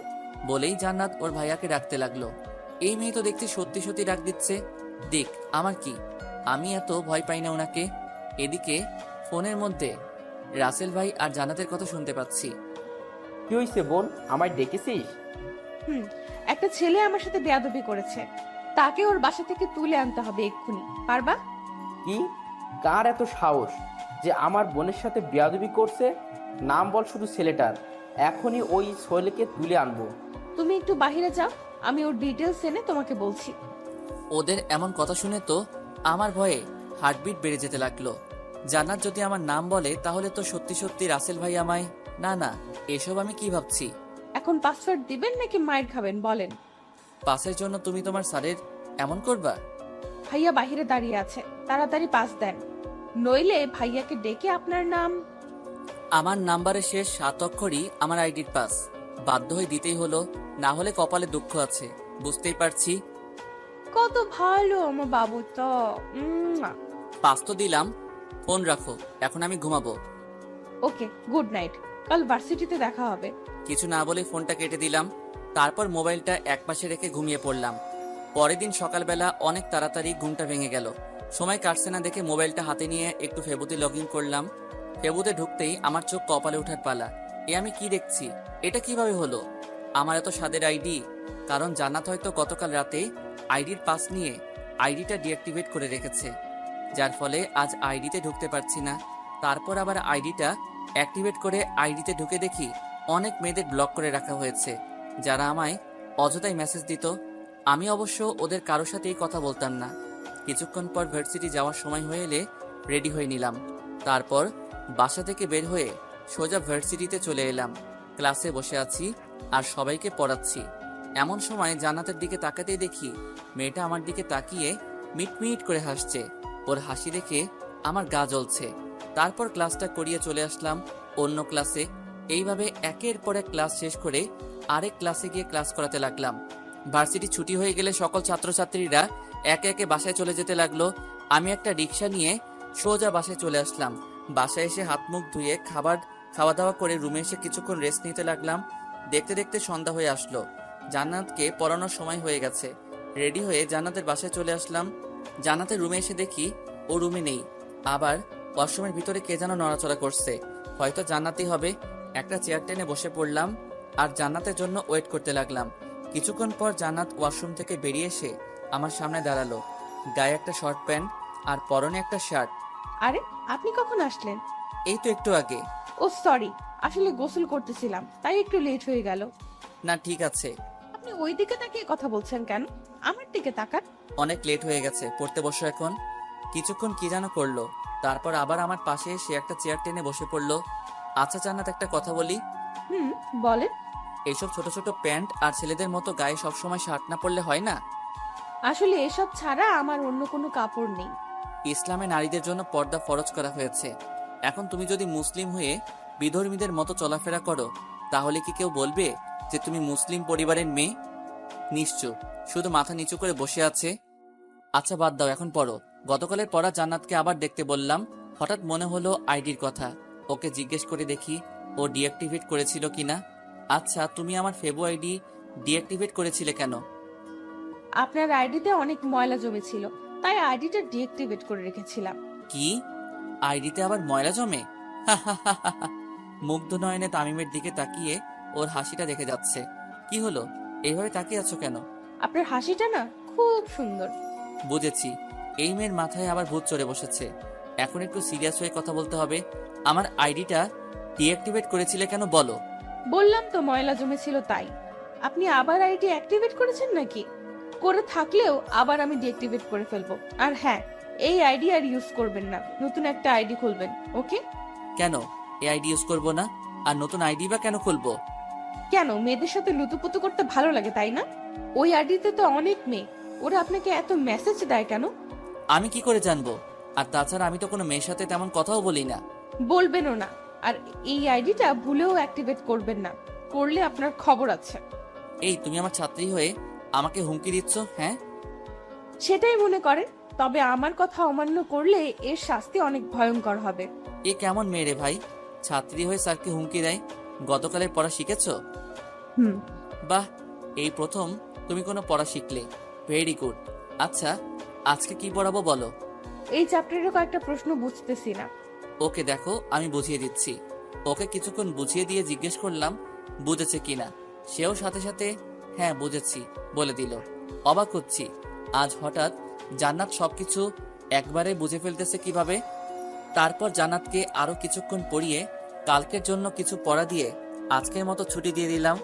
জান্নাতের বাসা থেকে বের হয়ে আসতেই যাব এমন সময় বাড়ির বাগান থেকে কে যেন আমায় ডাক দিল।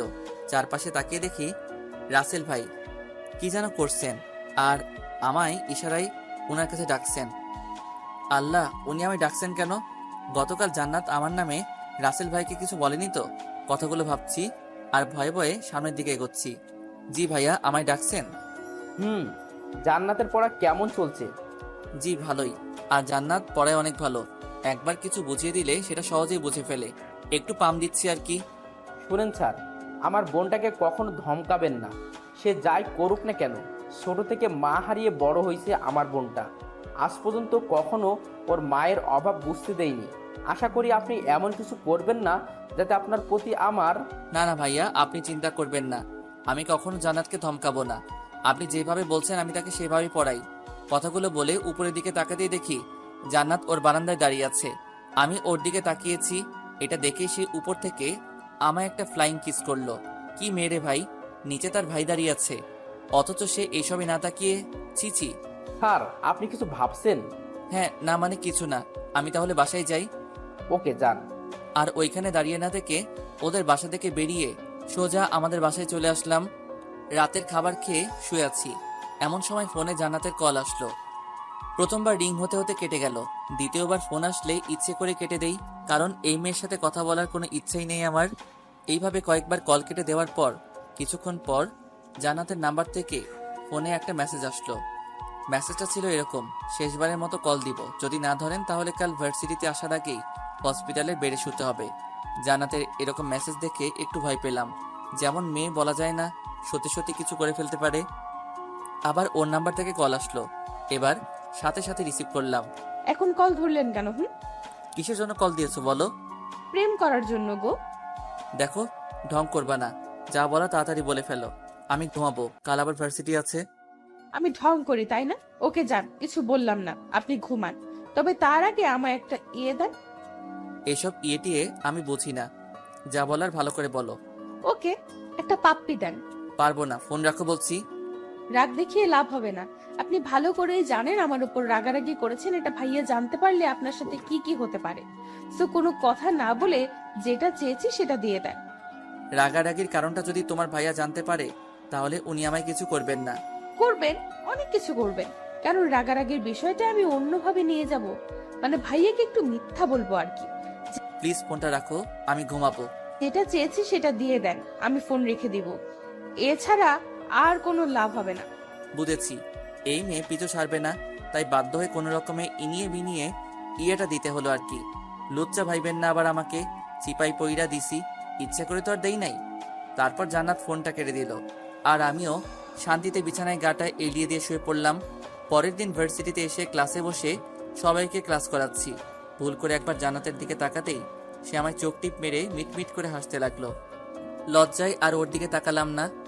ক্লাসটা করিয়ে অন্য আরেকটা ক্লাসে চলে এলাম। একে একে সব ক্লাস করিয়ে ভার্সিটিও ছুটি হয়ে গেল। বাসায় যাওয়ার জন্য ভার্সিটি থেকে বের হতেই কোথা থেকে জানি নীলা ম্যাডাম একটা রিক্সা নিয়ে আমার সামনে এসে দাঁড়ালেন।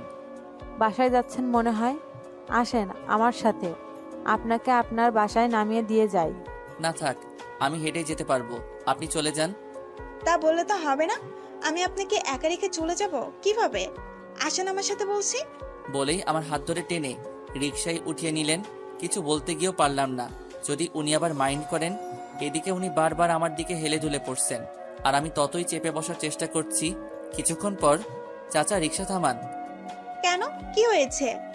আমার বাসার সামনেই, একটু হাঁটলে পৌঁছে যাব, আপনি চলে যান। আর চাচা এই নিন রিক্সা ভাড়া। আরে ভাড়া দিতে হবে না, আমি দিয়ে দেব।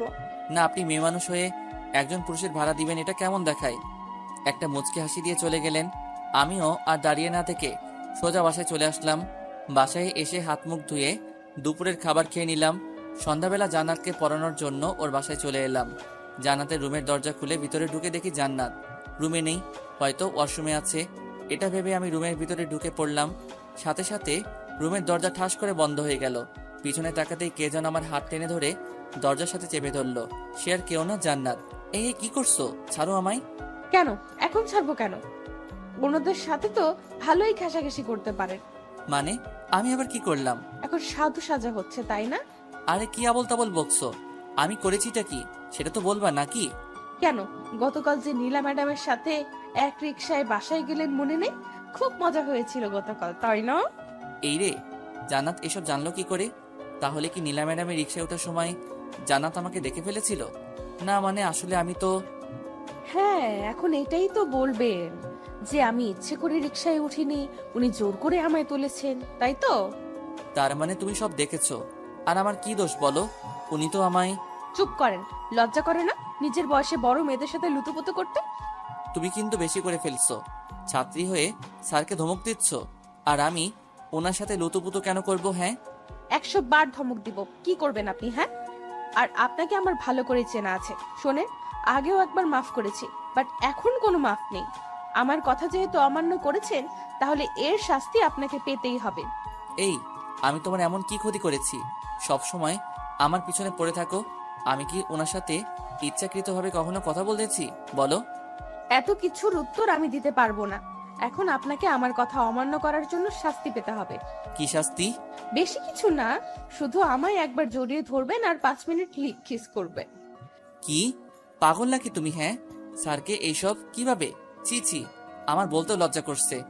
চিন্তা করবেন না, বিয়ের পর আপনার সব লজ্জা ভেঙে দিব। এখন যা যা বলেছি তা করেন। অসম্ভব, আমি এইসব কিছুতেই করব না। আর আমি আজকে আঙ্কেলকে তোমার বিষয় সব বলে দিব, তারপর তোমাকে পড়ানো বাদ দিয়ে দিব। সাথে সাথে আমার কলারটা চেপে ধরে আমার মুখের কাছে ওর মুখ নিয়ে আসলো আর বলল, এইসবের কিছু করলে খুন করে ফেলবো কিন্তু। আর আমি যা বলেছি এখন যদি তা না করেন, তাহলে আমি চিৎকার করে ভাইয়াকে ডাকবো। তারপর ভাইয়া এসে আপনার কি হাল করবে ভাবতেও পারবেন না। ওর কথা শুনে ভয় ঢোক গিলতে লাগলাম। কি করব না ভেবে পাচ্ছি না। আমাকে ছেড়ে দাও প্লিজ, আমি তো তোমার কোনো ক্ষতি করিনি, তাহলে কেন আমার সাথে এমন করছো? মা বাবার একটা মাত্র সন্তান আমি, আমার কিছু হয়ে গেলে ওরা কাকে নিয়ে বাঁচবে বলো? প্লিজ আমায় শেষবারের মতো মাফ করে দাও, আর আমায় ছেড়ে দাও প্লিজ। ছেড়ে দিলে তো হবে না সোনা, অপরাধ যেহেতু করেছো এর শাস্তি তো পেতেই হবে, তাই না? আমাদের মধ্যে শুধু স্যার ছাত্রীর সম্পর্ক, এছাড়া কিছু না। আমাদের মধ্যে ওইসব হবে না, এটা ঠিক না। কেন বুঝতেছো না তুমি? আমি এত কিছু বুঝতে চাই না, আপনি আমার দেওয়া শাস্তিটা পূরণ করবেন কি না বলেন। আর তুমি কেন বুঝতে পারছো না? ওই, তুই কিস করবি নাকি আমি কিছু করব? করবো না, যা করার করো। ওকে। বলে আমার শার্টের কলার চেপে ধরে আমার ঠোঁটের সাথে তার ঠোঁট এক করে দিল। নিজেকে ছাড়ানোর অনেক চেষ্টা করছি, কিন্তু ওর শক্তির সাথে আমি কিছুতেই পেরে উঠতে পারছি না। এদিকে আমার ঠোঁটের উপর অত্যাচারটা আরো বেড়ে গেল। আমার ঠোঁটগুলোতে জান্নাত বারবার কামড় দিচ্ছে। যত নড়চড়া করছি ততই জোরে কামড় মারছে। কিছুক্ষণ পর জান্নাত আমার ডান হাতটা নিয়ে ওর কোমরে চেপে ধরলো। সাথে সাথে আমি নিজের হাতটা ছাড়িয়ে নিলাম আর জান্নাতকে জোরে একটা ধাক্কা মেরে দূরে ফেলে দিলাম। ধাক্কার তাল সামলাতে না পেরে জান্নাত মেঝেতে পড়ে গেল আর ব্যথার চোটে আহ বলে চিৎকার দিয়ে উঠল। কিছুক্ষণ পরেই কারো জুতার আওয়াজ শুনে বুঝতে পারলাম কেউ একজন উপরে আসছে। এর কয়েক সেকেন্ড পর কে যেন রুমের বাহির থেকে দরজায় টুকা দিল আর বলল, বোন, কি হয়েছে? তোর চিৎকার দিলি কেন? কণ্ঠটা শুনে বুঝতে পারলাম এটা রাসেল ভাই ছাড়া আর কেউ না। এখন জান্নাত যদি উনাকে বলে দেয় যে আমি ওকে ধাক্কা মেরে ফেলেছি, বলুক, তাহলে আমিও বলবো। না, এসব বললে তো উল্টা উনি আমাকে সন্দেহ করবেন। চেহারায় ভয়ের ছাপ নিয়ে জান্নাতের দিকে তাকাতেই দেখি সে এখনো মেঝেতে পড়ে আছে। উঠার চেষ্টা করছে কিন্তু উঠতে পারছে না। হয়তো জোরে ধাক্কা দেওয়ায় ব্যথা পেয়েছে অনেক। কি হলো বোন, দরজা খুলছিস না কেন? এই তুমি ঠিক আছো তো? আসলে সরি, আমি এত জোরে ধাক্কা মারতে চাইনি। প্লিজ উঠে পড়ো এখন আর দরজা খুলে দাও, রাসেল ভাই ডাকছে। কিভাবে উঠবো? আমার কোমর তো ভেঙেই দিলেন ধাক্কা মেরে। এখন কিছুতেই দাঁড়াতে পারছি না, কোমরে প্রচুর ব্যথা করছে। তখন তুমি ওইসব না করলে তো আর আমি ধাক্কা মারতাম না। এখন একটু কষ্ট করে উঠে পড়ো প্লিজ। আমি পারবো না, কোমরে ভীষণ ব্যথা করছে। আর আপনি কেমন মানুষ, হ্যাঁ? দিনে তুলতে পারেন না আমায়? ওর কথা কি করব ভেবে পাচ্ছি না। এদিকে বাহির থেকে রাসেল ভাই জান্নাতকে ডেকে যাচ্ছে আর এই মেয়ে কিছুতেই উঠতে পারছে না। আর উপায় না পেয়ে জান্নাতের হাত টেনে ধরে ওকে উঠাতে লাগলাম। এই কি করছো? ছাড়ো বলছি। ছাড়ার জন্য তো ধরিনি বাবু। দেখো বাহিরে তোমার ভাইয়া দাঁড়িয়ে আছে, দরজা খুলে দাও, না হলে উনি কি না কি ভাববে বলো। বাবু, আমার কিছু যায় আসে না। বোন, দরজা খোল, না হলে কিন্তু আমি দরজা ভেঙে ফেলবো। ভাইয়া, আমার কিচ্ছু হয়নি, আমি ঠিক আছি। আমাকে জড়িয়ে ধরা অবস্থাতেই বলল, তাহলে একটু আগে চিৎকার করলি কেন? আসলে টেবিলের নিচে একটা তেলাপোকা দেখে ভয় পেয়ে গেছিলাম, তাই ভয়ে চিৎকার দিয়েছিলাম। কিন্তু স্যার তেলাপোকাটাকে মেরে ফেলেছেন। তোমার আর টেনশন করতে হবে না, তুমি যাও। আচ্ছা, যা, ঠিক আছে, তুই এখন পড়, আমি তাহলে গেলাম। জান্নাত ছাড়ো প্লিজ, আমার শ্বশুরই লাগছে। কেন, নীলা ম্যাডামের সাথে ঘেঁষাঘেঁষি করার সময় সুশ্রুরি লাগে না? আমি ধরলেই সুশ্রুরি লাগে? আমি ধরলেই খারাপ লাগে? আর উনি ধরলে ভালো লাগে, তাই না? দেখো আমি উনার সাথে। চুপ করে দাঁড়িয়ে থাকুন আর আমায় জড়িয়ে ধরুন। এমনিতেই ঠিকমতো কিস করতে দেননি, এখন বেশি কথা বললে এমন জায়গায় মরবো যে জীবনেও বাবা ডাক শুনতে পারবেন না। ওর কথায় ভয় পেয়ে আর কোনো কথা বললাম না। সত্যি মেরে দিতে পারে যেভাবে রেগে। ওর কথায় ভয় পেয়ে আর কোনো কথা বললাম না। সত্যি মেরে দিতে পারে যেভাবে রেগে আছে। কিছুক্ষণ পর আমরা কবে বিয়ে করব? মাথা উপরে তুলে আমার দিকে তাকিয়ে ওর কথা শুনে একটু কাশতে লাগলাম। মেয়ে বলে কি মাথা পুড়ে গেছে মনে হয়। কি হলো, চুপ করে আছো কেন, বলো। আমায় ছাড়ো, আমার একটু কাজ আছে, যেতে হবে। উহুম, আর একটু থাকি না। আজকের পড়াগুলো রাতে আরেকবার দেখবা, কাল এসে ওইগুলো পড়া নিব। আজ তাহলে আমি আসি। জান্নাতকে ছাড়িয়ে কথাগুলো বলে চলে আসতে যাব, এমন সময় পিছন থেকে জান্নাত আমায় দাঁড়াতে বলল। আবার কি? কাল ভার্সিটি শেষে আমার জন্য একটু ওয়েট করিয়েন, আপনাকে নিয়ে একটা জায়গায় যাব। পারবো না, আর এমনিতেও কাল আমার একটা জরুরি কাজ আছে, সেটা শেষ করতে হবে। না গেলে আমি ভাইয়াকে বলে আপনাকে আমার সাথে নিয়ে যাব, সমস্যা নেই। কিছু না বলে দরজা খুলে ওর রুম থেকে বেরিয়ে আসলাম। নিচে এসে দেখি রাসেল ভাই বাগানে বসে আছেন। আমাকে দেখি কিছুক্ষণ আমার দিকে তাকিয়ে থেকে আমায় ডাক দিলেন। ভয়ে হার্টবিট বাড়তে শুরু করলো। উনি আমায় ডাকছেন কেন? ধীরে ধীরে ওনার সামনে গিয়ে দাঁড়ালাম। জি ভাইয়া, বলেন। আপনার ঠোঁটে রক্ত কেন স্যার? কোথায় রক্ত? বলে ঠোঁটে হাত দিয়ে দেখি আঙ্গুলে একটু রক্ত লেগে গেছে। ও, তার মানে জান্নাত তখন কামড়িয়ে রক্ত বের করে ফেলেছে। ও, এটা আসলে নিচে নামার সময় দেয়ালের সাথে ঠোঁট লেগে হয়তো কেটে গেছে। কিন্তু দেখে তো মনে হচ্ছে কেউ কামড় মেরেছে। এই রে, এখন কি বলবো ভাবতেছি। এমন সময় উপরের দিকে তাকাতেই দেখি জান্নাত ও রুমের বারান্দায় দাঁড়িয়ে আমার দিকে দুষ্টু হাসি হাসছে। ওর হাসি দেখে গা জ্বলা শুরু করেছে। ওর জন্যই এখন রাসেল ভাইয়ের কাছে আমায় ধরা পড়তে হয়েছে। কি হলো স্যার, কিছু ভাবছেন নাকি? না, কিছু না। তাড়াহুড়ো করে সিঁড়ি বেয়ে নামতে গিয়ে দেয়ালের সাথে ঠোঁট লেগে যায় আর হালকা দাঁতও লেগে গেছিল, তাই হয়তো এমন হয়েছে। ও আচ্ছা। জি আচ্ছা, তাহলে আমি আজ আসি। তারপর ওদের বাসা থেকে বের হয়ে সোজা বাসায় চলে আসলাম। বাসায় ঢোকার সময় হাত দিয়ে মুখটা ঢেকে রুমে চলে এলাম, না হলে ঠোঁটের বিষয়টা আম্মুর চোখে পড়লে বাঁচা যাবে না। রুমে এসে আয়নার দিকে তাকিয়ে ঠোঁটগুলো দেখে খুব রাগ হতে লাগলো জান্নাতের উপর। কামড়িয়ে একদম ঠোঁটের অবস্থা কাহিল করে ফেলছে। রাতের বেলা খাবারের আগে ঠোঁটগুলো ড্রেসিং করে খাবার খেতে গেলাম। চুপচাপ খেয়ে দিয়ে আবার রুমে চলে এলাম। রুমে এসে ফেবো আইডিটা অ্যাক্টিভেট করে কিছুক্ষণ নিউজ ফিড ঘোরাঘুরি করে মোবাইলটা রেখে ঘুমিয়ে পড়লাম। পরের দিন সকালবেলা ঘুম থেকে উঠে ফ্রেশ হয়ে হালকা নাস্তা করে ভার্সিটিতে চলে এলাম। ক্লাসে জান্নাত আজ তেমন দুষ্টুমি করেনি, এতে ক্লাস করাতে ভালোই লাগলো।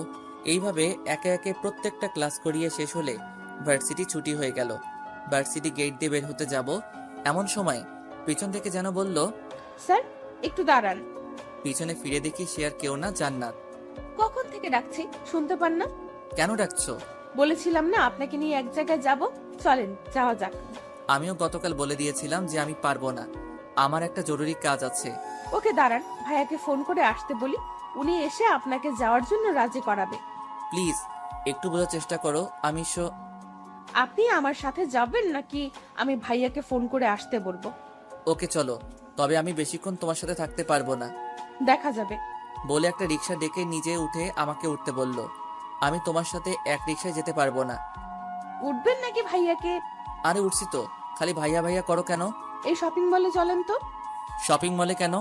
একটু পরেই বুঝতে পারবেন, এখন চুপ করে বসে থাকেন। ওর কথা মতো চুপ করে বসে রইলাম। কিছুক্ষণ পর রিক্সা এসে থামলো একটা শপিং মলের সামনে। এরপর জান্নাত রিক্সা থেকে নেমে রিক্সা ভাড়াটা দিয়ে দিল। আমিও সাথে সাথে রিক্সা থেকে নেমে পড়লাম। তারপর জান্নাত আমাকে ধরে শপিং মলের ভিতরে নিয়ে আসলো। হাঁটতে হাঁটতে একসময় জান্নাত আমায় নিয়ে একটা শাড়ির দোকানে গিয়ে ঢুকলো আর দোকানদারকে কয়েকটা শাড়ি দেখাতে বলল। কিছুক্ষণ পর দোকানদার আমাদের সামনে কয়েকটা শাড়ি এনে রাখলেন আর একে একে সবকটা শাড়ি প্যাকেট থেকে খুলে দেখাতে লাগলেন। দেখেন তো কোন শাড়িটা নিব। তোমার যেটা ভালো লাগে সেটা নাও। আমায় জিজ্ঞেস করছো কেন? আপনিও না, আপনার পছন্দ করা শাড়ি ছাড়া আমি কি কোনোদিনও অন্য কোনো শাড়ি পরেছি? তো আমি তো অবাক। মেয়ে বলে কি আমার পছন্দ করা শাড়ি না ছাড়া নাকি সে কোনোদিন শাড়ি পরেনি, কিন্তু এই মেয়েকে তো এইসব ছোট ছোট ড্রেস না ছাড়া আমি কোনোদিন দেখেছি বলে মনে হয় না। স্যার, ম্যাডাম যখন বলেছেন তাহলে একটা শাড়ি পছন্দ করে দিন না। তাছাড়া আপনারই তো ওয়াইফ, বাইরের কেউ নাকি যে পছন্দ করে দেওয়া যাবে না? দোকানদার আমাকে উদ্দেশ্য করে বলল কথাগুলো। লোকটার কথা শুনে কি বলবো কিছুই বুঝতে পারছি না। জান্নাতের দিকে তাকিয়ে দেখি ও আমার দিকে তাকিয়ে মুচকি মুচকি হাসি হাসছে। এই মেয়ে তো দেখি আচ্ছা বদমাইশ। লোকটা আমাকে ওর স্বামী বানিয়ে ফেললো আর সে কিছুই বলছে না, উল্টা হাসছে। কি হলো, এত কি ভাবছেন? একটা শাড়ি পছন্দ করে দিন না। আর কোনো উপায় না পেয়ে ওকে একটা নীল কালারের শাড়ি দেখিয়ে বললাম, এটা নাও, তোমায় অনেক মানাবে। ওকে, তাহলে এই শাড়িটা প্যাক করে দেন। দোকানদার শাড়িটা প্যাক করে দিলে শাড়ির দাম দিয়ে জান্নাত আমায় নিয়ে বাইরে চলে আসলো। চলেন কোনো রেস্টুরেন্টে গিয়ে দুজন লাঞ্চ করে নিই। না, আমি বাসায় চলে যাব, তুমি গিয়ে লাঞ্চ করে নাও। আমি একা কি করে যাই? আপনাকেও আমার সাথে গিয়ে লাঞ্চ করতে হবে, চলেন। বলেই আমায় এক প্রকার জোর করে পাশের একটা রেস্টুরেন্টে নিয়ে আসলো। তারপর ওয়েটারকে ডেকে দুজনের জন্য কিছু খাবার অর্ডার দিল। কিছুক্ষণ পর ওয়েটার এসে দুজনকে খাবার দিয়ে গেল আর দুজন যার যার মতো খেতে লাগলাম। খাওয়া দাওয়া শেষ করে বিল মিটিয়ে দুজন বাহিরে চলে আসলাম। সব কাজ তো শেষ, এখন কি আমি বাসায় যেতে পারি? যেতে পারেন, তবে আজ একটু তাড়াতাড়ি পড়াতে আসবেন, ওকে? ওর কথার কোনো উত্তর না দিয়ে একটা রিক্সা নিয়ে সোজা বাসায় চলে আসলাম। বাসায় আসতে আম্মু এসে জিজ্ঞেস করলেন, আজ আসতে তো দেরি হলো কেন? আসলে একটু কাজ ছিল। আচ্ছা, তুই ফ্রেশ হয়ে আয়, আমি টেবিলে তোর জন্য খাবার দিচ্ছি। আম্মু, আমি বাহির থেকে খেয়ে এসেছি। আচ্ছা, তাহলে রুমে গিয়ে রেস্ট নে। আচ্ছা বলে সোজা রুমে চলে এলাম। রুমে এসে ফ্রেশ হয়ে বিছানায় শুয়ে শুয়ে কিছুক্ষণ ফেসবুকিং করতে লাগলাম। এইভাবে বিকালটা কেটে গেল। সন্ধ্যাবেলা জান্নাতকে পড়ানোর জন্য ওর বাসায় চলে এলাম। জান্নাতের রুমের কাছে এসে দরজাটা খুলে ভিতরে ঢুকে সামনে তাকাতেই আমি অবাক, কারণ সামনে জান্নাত শাড়ি পরা অবস্থায় দাঁড়িয়ে আছে। শাড়িতে ওকে ভীষণ সুন্দর লাগছে। কেন জানি ওর থেকে চোখ ফেরাতেই পারছি না। এক পলকে ওর দিকে তাকিয়ে আছি। কি হলো স্যার, এমন করে কি দেখছেন? হঠাৎ জান্নাতের কথায় বাস্তবে ফিরলাম। দেখি ও আমার দিকে দুষ্টুমি ভরা চোখে তাকিয়ে আছে। না মানে আসলে তোমাকে আজ শাড়িতে ভীষণ সুন্দর লাগছে বলেই জিভে কামড় দিলাম। হাই হাই, মুখ ফসকে কি বলে ফেললাম। এখন জান্নাত কি না কি ভাববে। কি সত্যিই আমার সুন্দর লাগছে? হুম। আপনার পছন্দ করা শাড়ি পরেছি যে, সুন্দর লাগবে না কেন? আজকে তাহলে পরবা না? পরবো তো। আর আপনি দাঁড়িয়ে আছেন কেন, বসেন। তারপর একটা চেয়ার টেনে টেবিলের পাশে গিয়ে বসে পড়লাম। জান্নাত একটা চেয়ার টেনে আমার সামনের চেয়ারে বসে পড়লো। তা আজ হঠাৎ শাড়ি পরলে যে, কোথাও যাওয়া নাকি? না, এমনিতেই পরেছি। ও আচ্ছা, তা গতকালের পড়া শিখা হয়েছে? হুম। ওকে, তাহলে আজকে নতুন কিছু পড়াই? একদিন না পড়লে কি মানে?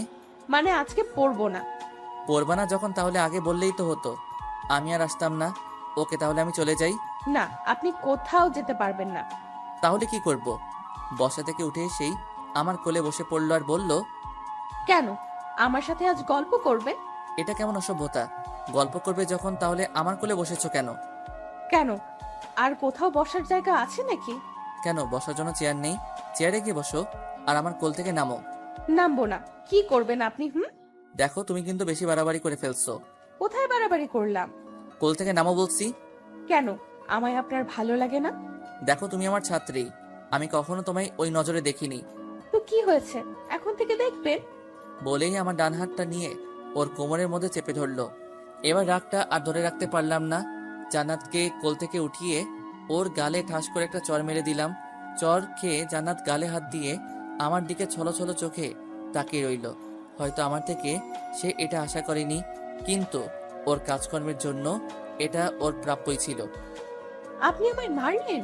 মেরেছি, বেশ করেছি। অনেকদিন ধরেই তোমার এইসব পাগলামিগুলো সহ্য করে এসেছি, কিন্তু আর না। একটা কথা মাথায় ঢুকিয়ে নাও, তুমি যাই করো না কেন, তোমায় আমি ভালোবাসতে পারবো না, কারণ তুমি আমার ছাত্রী। এর বেশি কিছু হওয়ার চেষ্টাও করবা না। কথাগুলো বলেই জান্নাতের রুম থেকে বেরিয়ে আসলাম। সিঁড়ি বেয়ে নিচে নামতেই দেখি আঙ্কেল সোফায় বসে আছেন। আমাকে নিচে নামতে দেখে জিজ্ঞেস করলেন, কি হলো বাবা, আজ এত তাড়াতাড়ি চলে যাচ্ছ যে? জান্নাতকে পড়াবা না? আসলে আঙ্কেল, আমার শরীরটা আজ বেশি ভালো না, তাই বাসায় চলে যাচ্ছি। শরীর খারাপ থাকলে পড়াতে আসলে কেন? ফোন করে বলে দিতেই পারতে যে আজ পড়াতে আসবে না। না মানে এদিক দিয়ে যাচ্ছিলাম, তাই ভাবলাম আর ফোন করার কি দরকার, বাসায় এসেই বলে যাই। আচ্ছা, তাহলে তুমি বাসায় যাও আর গিয়ে রেস্ট নাও। আচ্ছা, তাহলে আমি আজ আসি। তারপর জান্নাতের বাসা থেকে বের হয়ে সোজা আমাদের বাসায় চলে আসলাম। রুমে এসে বিছানায় বসে ভাবছি, জান্নাতকে চর মেরে কি ঠিক করলাম? যদি ও আমার নামে ওর ভাইয়ের কাছে বিচার দিয়ে বসে, তাহলে আমার কি হবে? দূর, যা হবার হবে। এত ভয় পেলে চলবে না। আর চরটা ওর প্রাপ্যই ছিল। দিন দিন ওর পাগলামিগুলো না হলে আরো বেড়ে যাবে। পারলে ওকে পড়ানোয় ছেড়ে দিব। ওই দিনের মতো রাতের খাবারটা খেয়ে রুমে এসে ঘুমিয়ে পড়লাম। পরের দিন সকালবেলা ঘুম থেকে উঠে ফ্রেশ হয়ে ভার্সিটিতে চলে এলাম। ক্লাসে বসে আছি, কিন্তু একজনকে আজ ক্লাসে দেখছি না। সে হলো জান্নাত। মেয়েটা হয়তো আজ ভার্সিটিতে আসেনি। কেন আসেনি এটাও আজ করতে পেরেছি। হয়তো গতকাল চরমারায় আজ রাগ করে ভার্সিটিতে আসেনি। না আসলে নাই, তাতে আমার কি। একের পর এক ক্লাস করাতে লাগলাম, কিন্তু আজ কিছুই ভালো লাগছে না। বারবার শুধু জান্নাতের দুষ্টুমিগুলো চোখের সামনে ভেসে উঠছে। ভার্সিটি ছুটি হলে বাসায় চলে আসলাম। রুমে এসে ফ্রেশ হয়ে খাওয়া দাওয়া করে রুমে এসে কিছুক্ষণ ঘুমিয়ে পড়লাম। বিকেলবেলা ঘুম থেকে উঠে মসজিদে গিয়ে নামাজ পড়ে কিছুক্ষণ বাইরে হাঁটাহাঁটি করে বন্ধুদের আড্ডায় চলে আসলাম। আজকে জান্নাতকে পড়াতে যাব না, তাই বন্ধুদের আড্ডায় এসে ওদের সাথে কিছুক্ষণ জমি আড্ডা দিলাম। অনেক দিন পর ওদের সাথে দেখা, তাই সহজে ছাড়তে চাইনি। অবশেষে অনেক জোরাজোরি করে ওদের থেকে বিদায় নিয়ে বাসায় চলে আসলাম। এইভাবে দিনটা কেটে গেল। পরের দিন ভার্সিটিতে গিয়ে ক্লাসে বসে আছি, কিন্তু জান্নাতকে আজও ক্লাসে দেখতে না পেয়ে কেন যেন মনটা খারাপ হয়ে গেল। গেলাম, একে একে সব ক্লাস শেষ হলে ভার্সিটিও ছুটি হয়ে গেল। ক্লাস থেকে বের হতে যাব, এমন সময় দেখি নীলা ম্যাডাম ভার্সিটির বারান্দায় দাঁড়িয়ে আছেন। মনে হয় কারো জন্য ওয়েট করছেন। আমি সেদিকে না তাকিয়ে চলে আসতে যাব, এমন সময় নীলা ম্যাডাম আমায় দেখতে পেয়ে ডাক দিয়ে দাঁড়াতে বললেন। এরপর আমার সামনে এসে দাঁড়িয়ে বললেন, চলো, তোমার সাথে আমার কিছু কথা আছে। বলেই আমার হাত ধরে ভার্সিটির পিছনে নিয়ে আসলেন। ভার্সিটির পিছনে এসে আমার সামনে দাঁড়িয়ে আমায় একটা ফুল দিয়ে উনি হুট করে প্রপোজ করে বসলেন। ওনার এমন কাজে আমি অনেকটা চমকে উঠলাম। কি বলবো ভেবে পাচ্ছি না। চুপ করে থাকলে হবে না, আমার প্রপোজের উত্তর চাই। মাফ করবেন প্লিজ, কারণ আমার আব্বু অনেক আগে থেকেই একজনের সাথে আমার বিয়ে ঠিক করে রেখেছেন। কার সাথে? নাম কি ওই মেয়েটার? এইসবের কিছুই আমি জানি না, শুধু এটাই জানি আব্বু ওনার এক বন্ধুর মেয়ের সাথে অনেক আগে থেকেই আমার বিয়ে ঠিক করে রেখেছেন। আমি সত্যি তোমায় ভালোবেসে ফেলেছি। প্লিজ তুমি আমায় বিয়ে করে নাও, কথা দিচ্ছি কখনো তোমায় কষ্ট দিব না। সরি, আমি আমার আব্বুর অমতে আপনাকে বিয়ে করতে পারবো না। আর তাছাড়াও বয়সে আপনি আমার অনেক বড় হবেন। আপনাকে কিভাবে আমি বিয়ে করি বলেন? বয়সে বড় বলে কি আমায় বিয়ে করা যাবে না? তা নয়, কিন্তু আব্বু যে একজনের সাথে আমার বিয়ে ঠিক করে রেখেছেন, তার কি হবে? ওকে ফাইন, তোমার আব্বু যদি বলেন তাহলে তুমি আমায় বিয়ে করবে তো? সেটা কখনো হবে না ম্যাডাম, শুধু শুধু কষ্ট পাবেন না প্লিজ। আমি যাই। আমার একটু কাজ আছে বলেই ওনার সামনে থেকে চলে আসলাম। তারপর একটা রিক্সা নিয়ে সোজা বাসায় চলে আসলাম। বাসায় এসে ফ্রেশ হয়ে খাওয়া দাওয়া করে রুমে এসে ভাবতে লাগলাম নীলা ম্যাডামের ঘটনাটা। উনি যে আমায় এইভাবে প্রপোজ করে বসবেন আর বিয়ের কথা বলে উঠবেন তা ভাবতেও পারিনি। বিষয়টা নিয়ে যত ভাবছি তত মাথা ব্যথা বেড়ে যাচ্ছে। এইভাবে বিকালটা কোনো রকমে কেটে গেল। ভাবলাম আজ জান্নাতকে পড়াতে চাই, তাই রেডি হয়ে জান্নাতদের বাসায় চলে আসলাম। ওদের বাসায় এসে দেখি আঙ্কেল আর রাসেল ভাই সোফায় বসে আছেন আর কি নিয়ে যেন কথা বলছেন। আমাকে দেখেই আঙ্কেল আমায় ডাক দিলেন। জি আঙ্কেল, কিছু বলবেন? বাবা কি আর বলবো, আমার মেয়েটা যে কি হয়েছে ভেবেই পাচ্ছি না। যে মেয়ে সবসময় হাসি খুশি থাকতো আর দুষ্টুমি করে ঘর মাতিয়ে রাখতো, সে আজ নীরব প্রকৃতি হলো কি করে, এটা নিয়ে খুব চিন্তায় আছি। মানে কিছু বুঝলাম না আঙ্কেল। এই কয়েকদিন ধরে জান্নাত সবসময় ঘরের দরজা লাগিয়ে বসে থাকে। খাবারের সময় ডাক দিলে খাবার খায় না, কারোর সাথে তেমন কথা বলে না। সেই গতকাল রাতে হালকা কিছু খাবার খেয়েছে আর আজকে সারাদিন ধরে কিছুই খায়নি। ওর হঠাৎ এমন পরিবর্তন হওয়ার কারণ কি আমি ঠিক বুঝে উঠতে পারছি না। আব্বু, নিশ্চয়ই জান্নাতের সাথে কেউ খারাপ বিহেভ করেছে, না হলে ওকে কোনোভাবে কষ্ট দিয়েছে। একবার শুধু ওই শালাকে পাই, একেবারে মাটিতে গেড়ে ফেলবো। ওনার কথায় হালকা ভয় পেলেও তৎক্ষণাৎ নিজেকে সামলে নিয়ে বললাম, আপনি চিন্তা করবেন না আঙ্কেল, আমি দেখছি ওর কি হয়েছে। আর কিছুক্ষণ পর কাউকে দিয়ে ওর রুমে খাবার পাঠিয়ে দিয়েন, আমি ওকে খাওয়ানোর ব্যবস্থা করছি। কথাগুলো বলে সোজা জান্নাতের রুমের কাছে চলে এলাম। এসে দেখি ভিতর থেকে রুমের দরজা লাগানো, তাই দরজায় একটা টুকা দিলাম।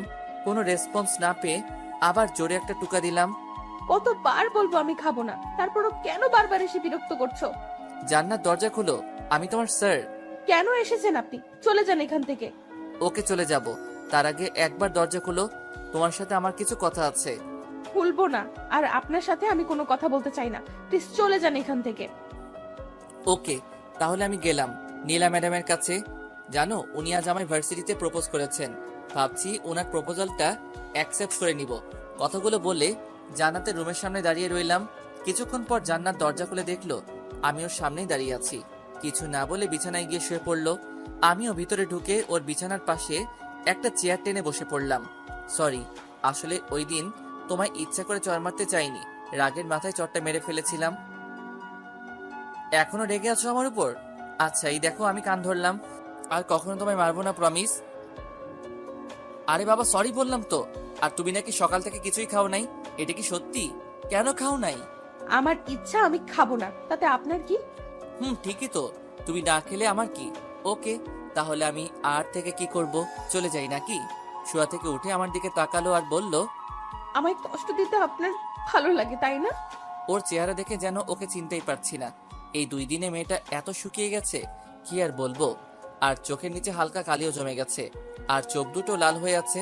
মনে হয় এই 2টা দিন শুধু এক নাগাড়ে কেঁদেই পার করেছে। এ কি, তোমার চেহারার এই অবস্থা কেন? 2 দিনে কতটা শুকিয়ে গেছো, আর ঠিক মতো খাওয়া দাওয়া করো না কেন? হ্যাঁ, কিছু বলতে যাবে এমন সময় একটা মহিলা এসে টেবিলে খাবার রেখে গেল, আর যাওয়ার সময় বলে গেল, মামনি খাবারটা খেয়ে নিও। যাও এখন হাত মুখ ধুয়ে এসে খাবার খেয়ে নাও। খাবো না। দেখো, পাগলামি করো না প্লিজ, খেয়ে নাও। বললাম তো খাবো না।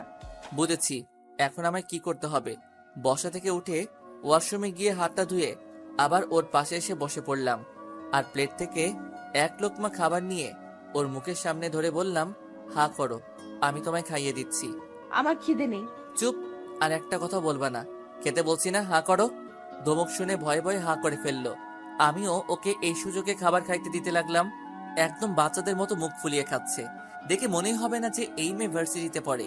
ওকে খাওয়ানো শেষ করে হাত ধুয়ে এসে ওকে জিজ্ঞেস করলাম, আজ কি পড়বা? বুঝেছি হয়তো পড়বে না। আচ্ছা, তাহলে আমি যাই। আর হ্যাঁ, কাল কিন্তু ভার্সিটিতে যাবা। 2 দিন ধরে তো যাওয়া হচ্ছে না। নীলা ম্যাডাম কি সত্যি আপনাকে প্রপোজ করেছে? আরে না, তখন দরজা খোলার জন্য কথাটা বলেছিলাম। ও আচ্ছা, তাহলে আমি যাই, আর কাল ভার্সিটিতে আসবা কিন্তু। বলেই ওর রুম থেকে বেরিয়ে আসলাম। নিচে আসতেই আঙ্কেল আমায় দেখে বললেন, জান্নাত খাবার খেয়েছে? জি আঙ্কেল, খেয়েছে। আর আজ না কেউ পড়বে না, তাই বাসায় চলে যাচ্ছি। যাক, মেয়েটা খাবার খেয়েছে তাহলে। আচ্ছা বাবা, তুমি যাও, আর কালকে পড়াতে আসবে কিন্তু। আচ্ছা আঙ্কেল। তারপর জান্নাতের বাসা থেকে বের হয়ে আমাদের বাসায় চলে এলাম। বাসায় এসে নিজের রুমে যাওয়ার সময় ড্রয়িং রুমে চোখ পড়তেই কিছুটা অবাক হলাম, কারণ ড্রয়িং রুমে নীলা ম্যাডাম বসে আছেন আর ওনার সাথে একজন ভদ্রলোক আর মহিলাও আছেন, হয়তো ওনার মা বাবা হবে।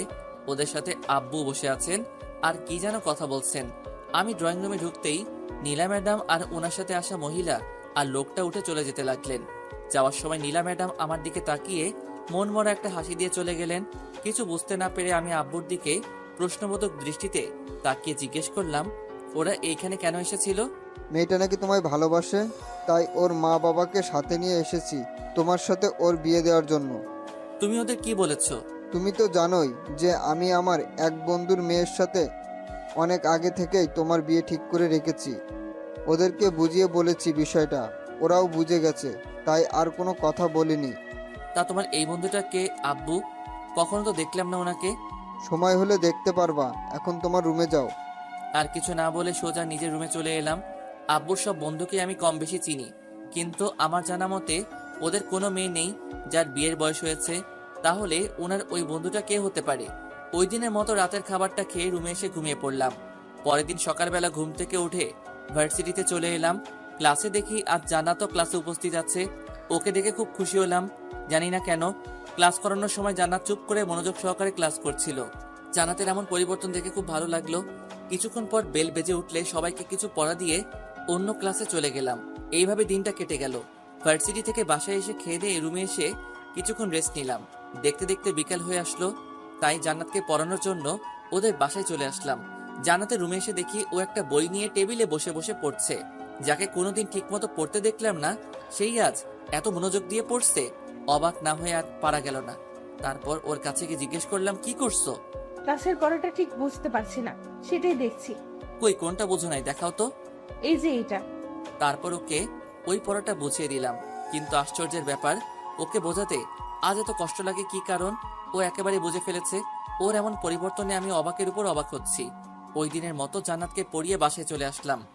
এইভাবে কাটতে লাগলো আমাদের দিনকাল। দেখতে দেখতে কেটে গেল কয়েকটা মাস। এই কয়েক মাসে জান্নাত একেবারে বদলে গেছে। আগের মতো আর আমার সাথে দুষ্টুমি করে না। কোনো কিছু বললে ওর ভাইয়ের নামে ভয় দেখায় না। সবসময় পড়াশোনা নিয়ে পড়ে থাকে। ক্লাসেও এখন মনোযোগ দিয়ে ক্লাস করে।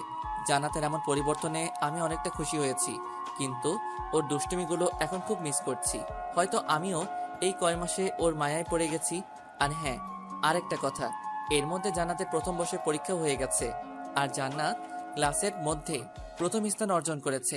নীলা ম্যাডামও এখন আমার সাথে তেমন কথা বলেন না। দেখা হলে মাঝে মধ্যে শুধু ভালো মন্দ জিজ্ঞেস করেন, এই আর কি। সবকিছুর মধ্যে দিয়ে ভালোই চলছিল দিনকাল। তারপর হঠাৎ একদিন রাতের বেলা টেবিলে বসে সবাই মিলে খাবার খাচ্ছি, এমন সময় আব্বু বললেন, তোমাকে তো আগে থেকেই বলে রাখা হয়েছে যে আমার বন্ধুর মেয়ের সাথে তোমার বিয়ে ঠিক করে রেখেছি আমি। এখন আমি চাচ্ছি তোমার বিয়ে দিয়ে বাড়িতে নতুন বৌমা আনতে। এত তাড়াতাড়ি বিয়েটা না দিলে হয় না?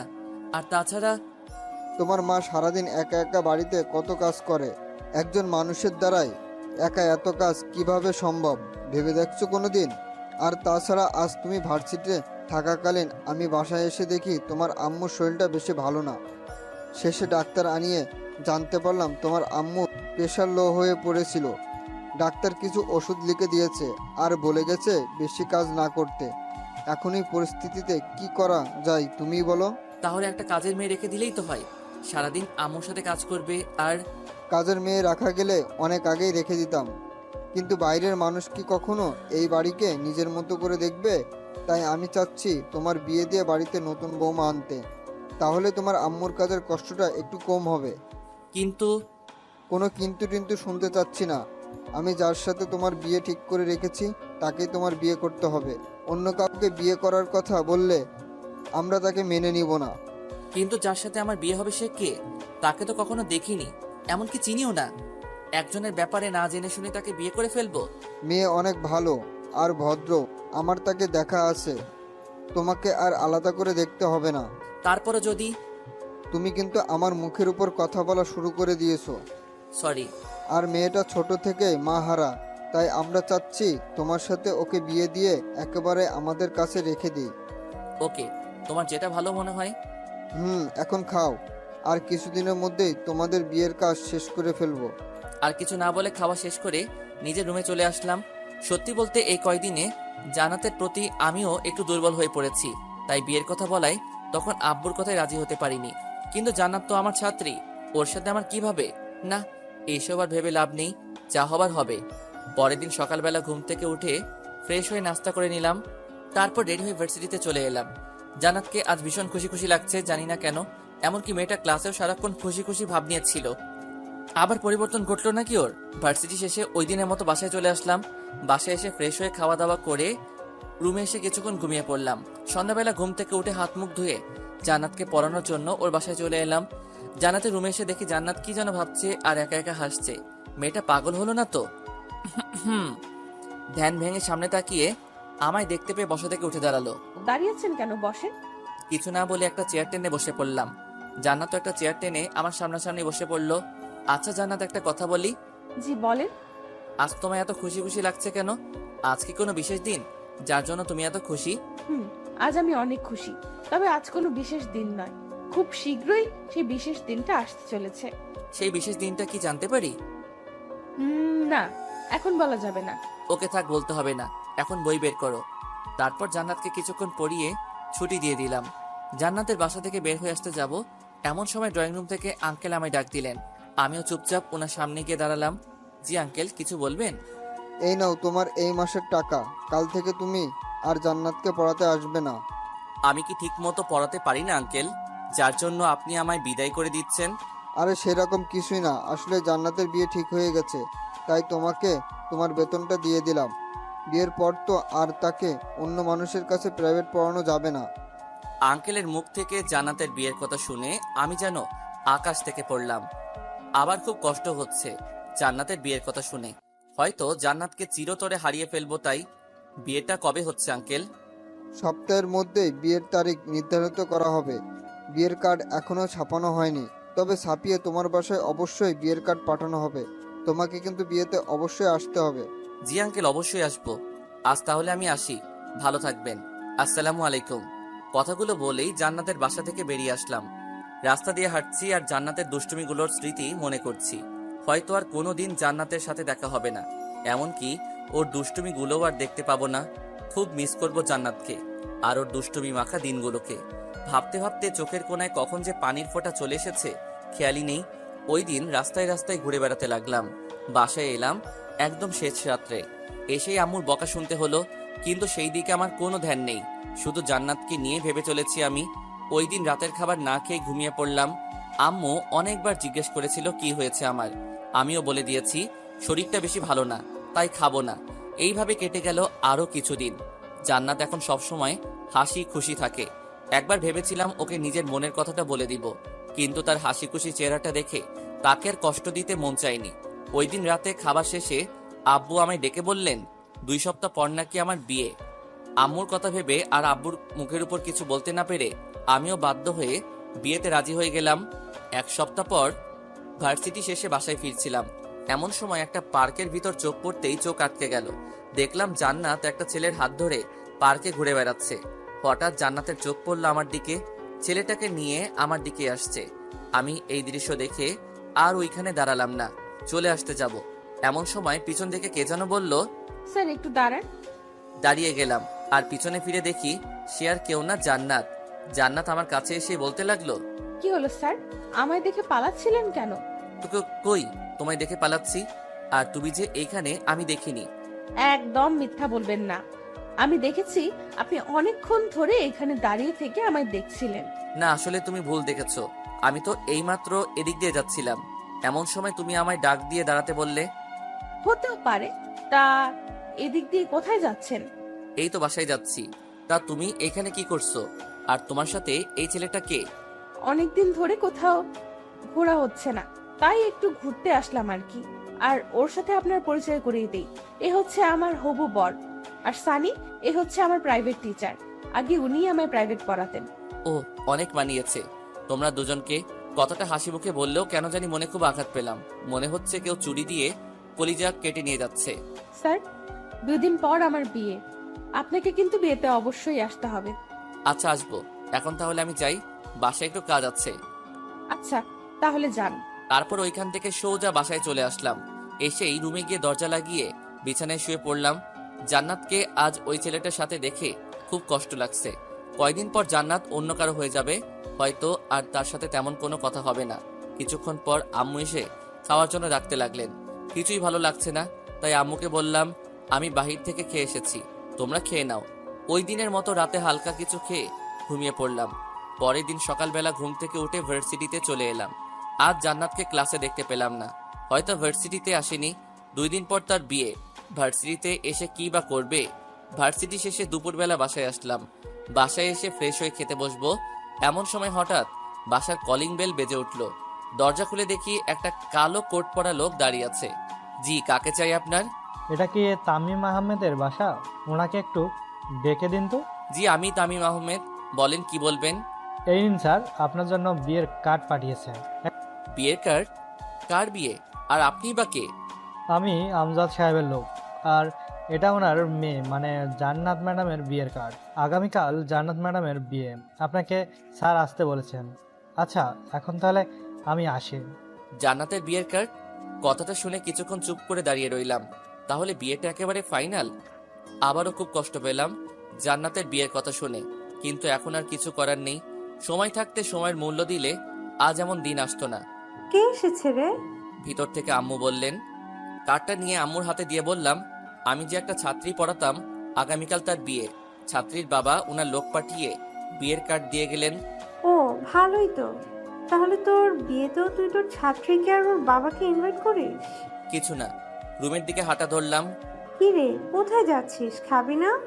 না, খিদে নেই। এটা কেমন কথা? একটু আগেই না এসে বললি তোর খিদে পেয়েছে, আবার এখন বলছিস খিদে নেই। কি হয়েছে তোর বলতো? কই কি হবে, কিছুই হয়নি। তাহলে খাবি না কেন?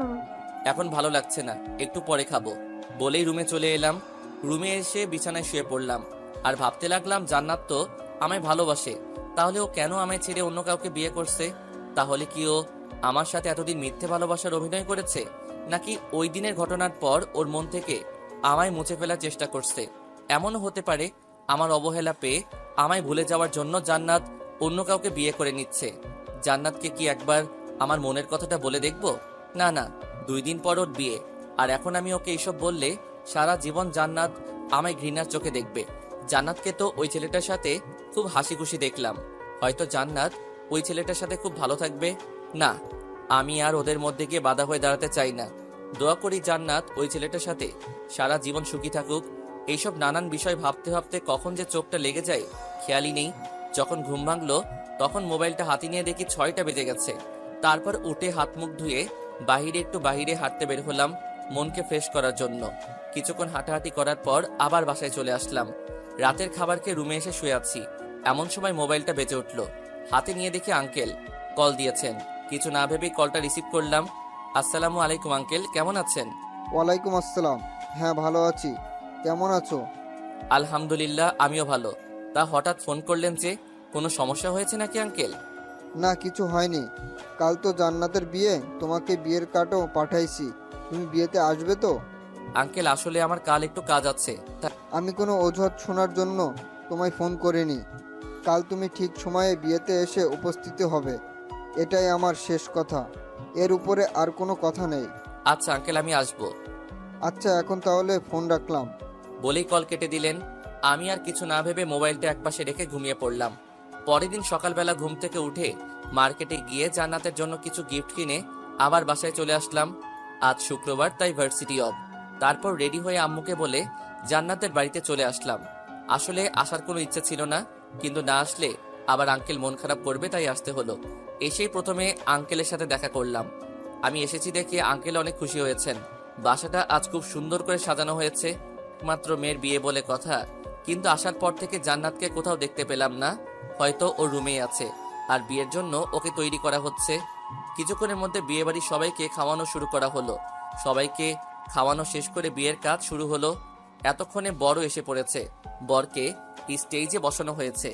এর কিছুক্ষণ পর একটা কনের সাজে মেয়েকে এনে বরের কাছে বসানো হলো। এটাই হয়তো জান্নাত, কিন্তু আফসোস ওর মুখ শেষবারের মতো আর দেখতে পেলাম না। কিছুক্ষণের মধ্যে বিয়ের সব কাজ শেষ করে জান্নাতকে বরের সাথে বিদায় করে দেওয়া হলো। চোখের সামনেই জান্নাতের বিয়ে হয়ে গেছে, অথচ আমি নীরব দর্শকের মতো সব দেখে গেলাম। কিছুই করতে পারলাম না, ভাবতেই বুকটা কেঁপে উঠল। ওইখানে আর 1 মিনিটও দাঁড়ালাম না, সোজা বাসায় চলে আসলাম। ওইখানে থাকলে হয়তো আরো কষ্ট পাবো। রুমে এসে দরজাটা লাগিয়ে দিয়ে বিছানায় শুয়ে শব্দহীন কান্না করতে লাগলাম। এখন আর কেঁদেও লাভ নেই, যা হবার তা তো হয়েই গেছে। কিছুক্ষণ পর হঠাৎ মোবাইলে একটা কল আসলো। হাতে নিয়ে দেখি আঙ্কেল কল করেছেন। কিছু না ভেবে কলটা রিসিভ করলাম। আসসালামু আলাইকুম আঙ্কেল।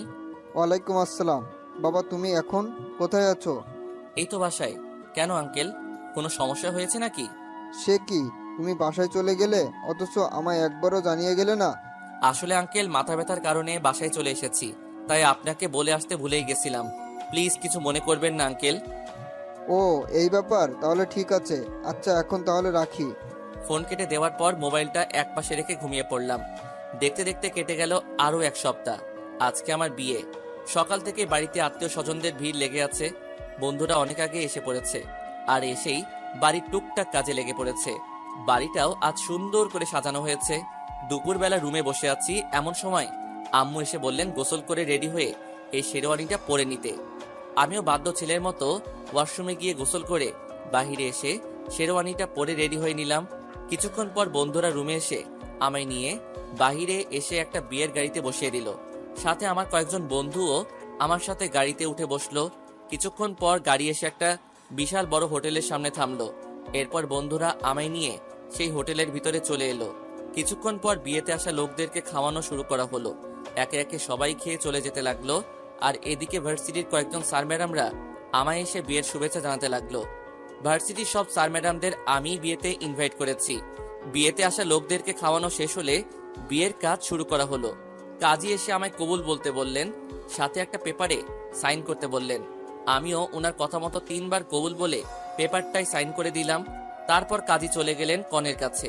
কিছুক্ষণ পর শুনতে পেলাম কনেও কবুল বলে দিয়েছে আর বিয়েটাও হয়ে গেছে। এরপর কাজী সবাইকে দোয়ায় শরিক হতে বললেন। দোয়া করা শেষ হলে বউকে নিয়ে বাসায় চলে আসলাম। নতুন বউকে দেখার জন্য বাড়িতে মানুষের ভিড় লেগে আছে।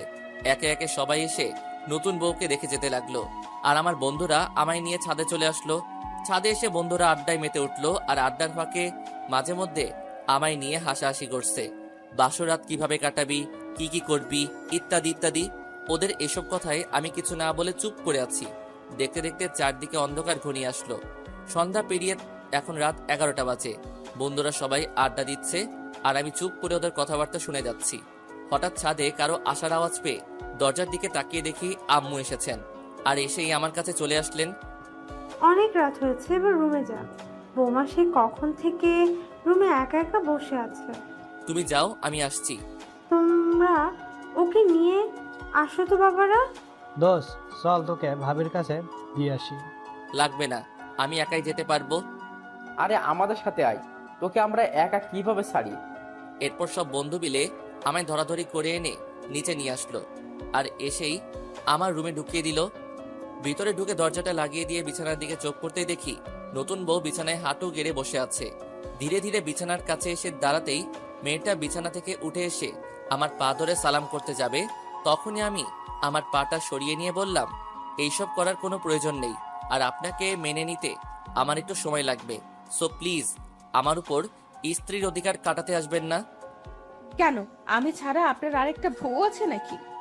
মাথা থেকে ঘোমটা উঠিয়ে, জান্নাত তুমি তুমি এখানে কিভাবে এলে, কার সাথে এলে? আপনার সাথেই তো আসলাম গাড়িতে করে। কিন্তু তোমার তো বিয়ে হয়ে গেছে, তাহলে তুমি এইখানে? কে বলেছে আমার বিয়ে হয়েছে? বিয়েটা আমার না, আমার কাজিনের ছিল। আমার বিয়ে তো আজকে হয়েছে, তাও আপনার সাথে। মানে কি বলছো এইসব? আমার তো কিছুই মাথায় ঢুকছে না। ওকে, তাহলে বুঝিয়ে বলি, শোনেন। ওই দিন যে আমাদের বাসায় বিয়েটা হয়েছে সেটা আমার না, আমার ফুফাতো বোনের ছিল।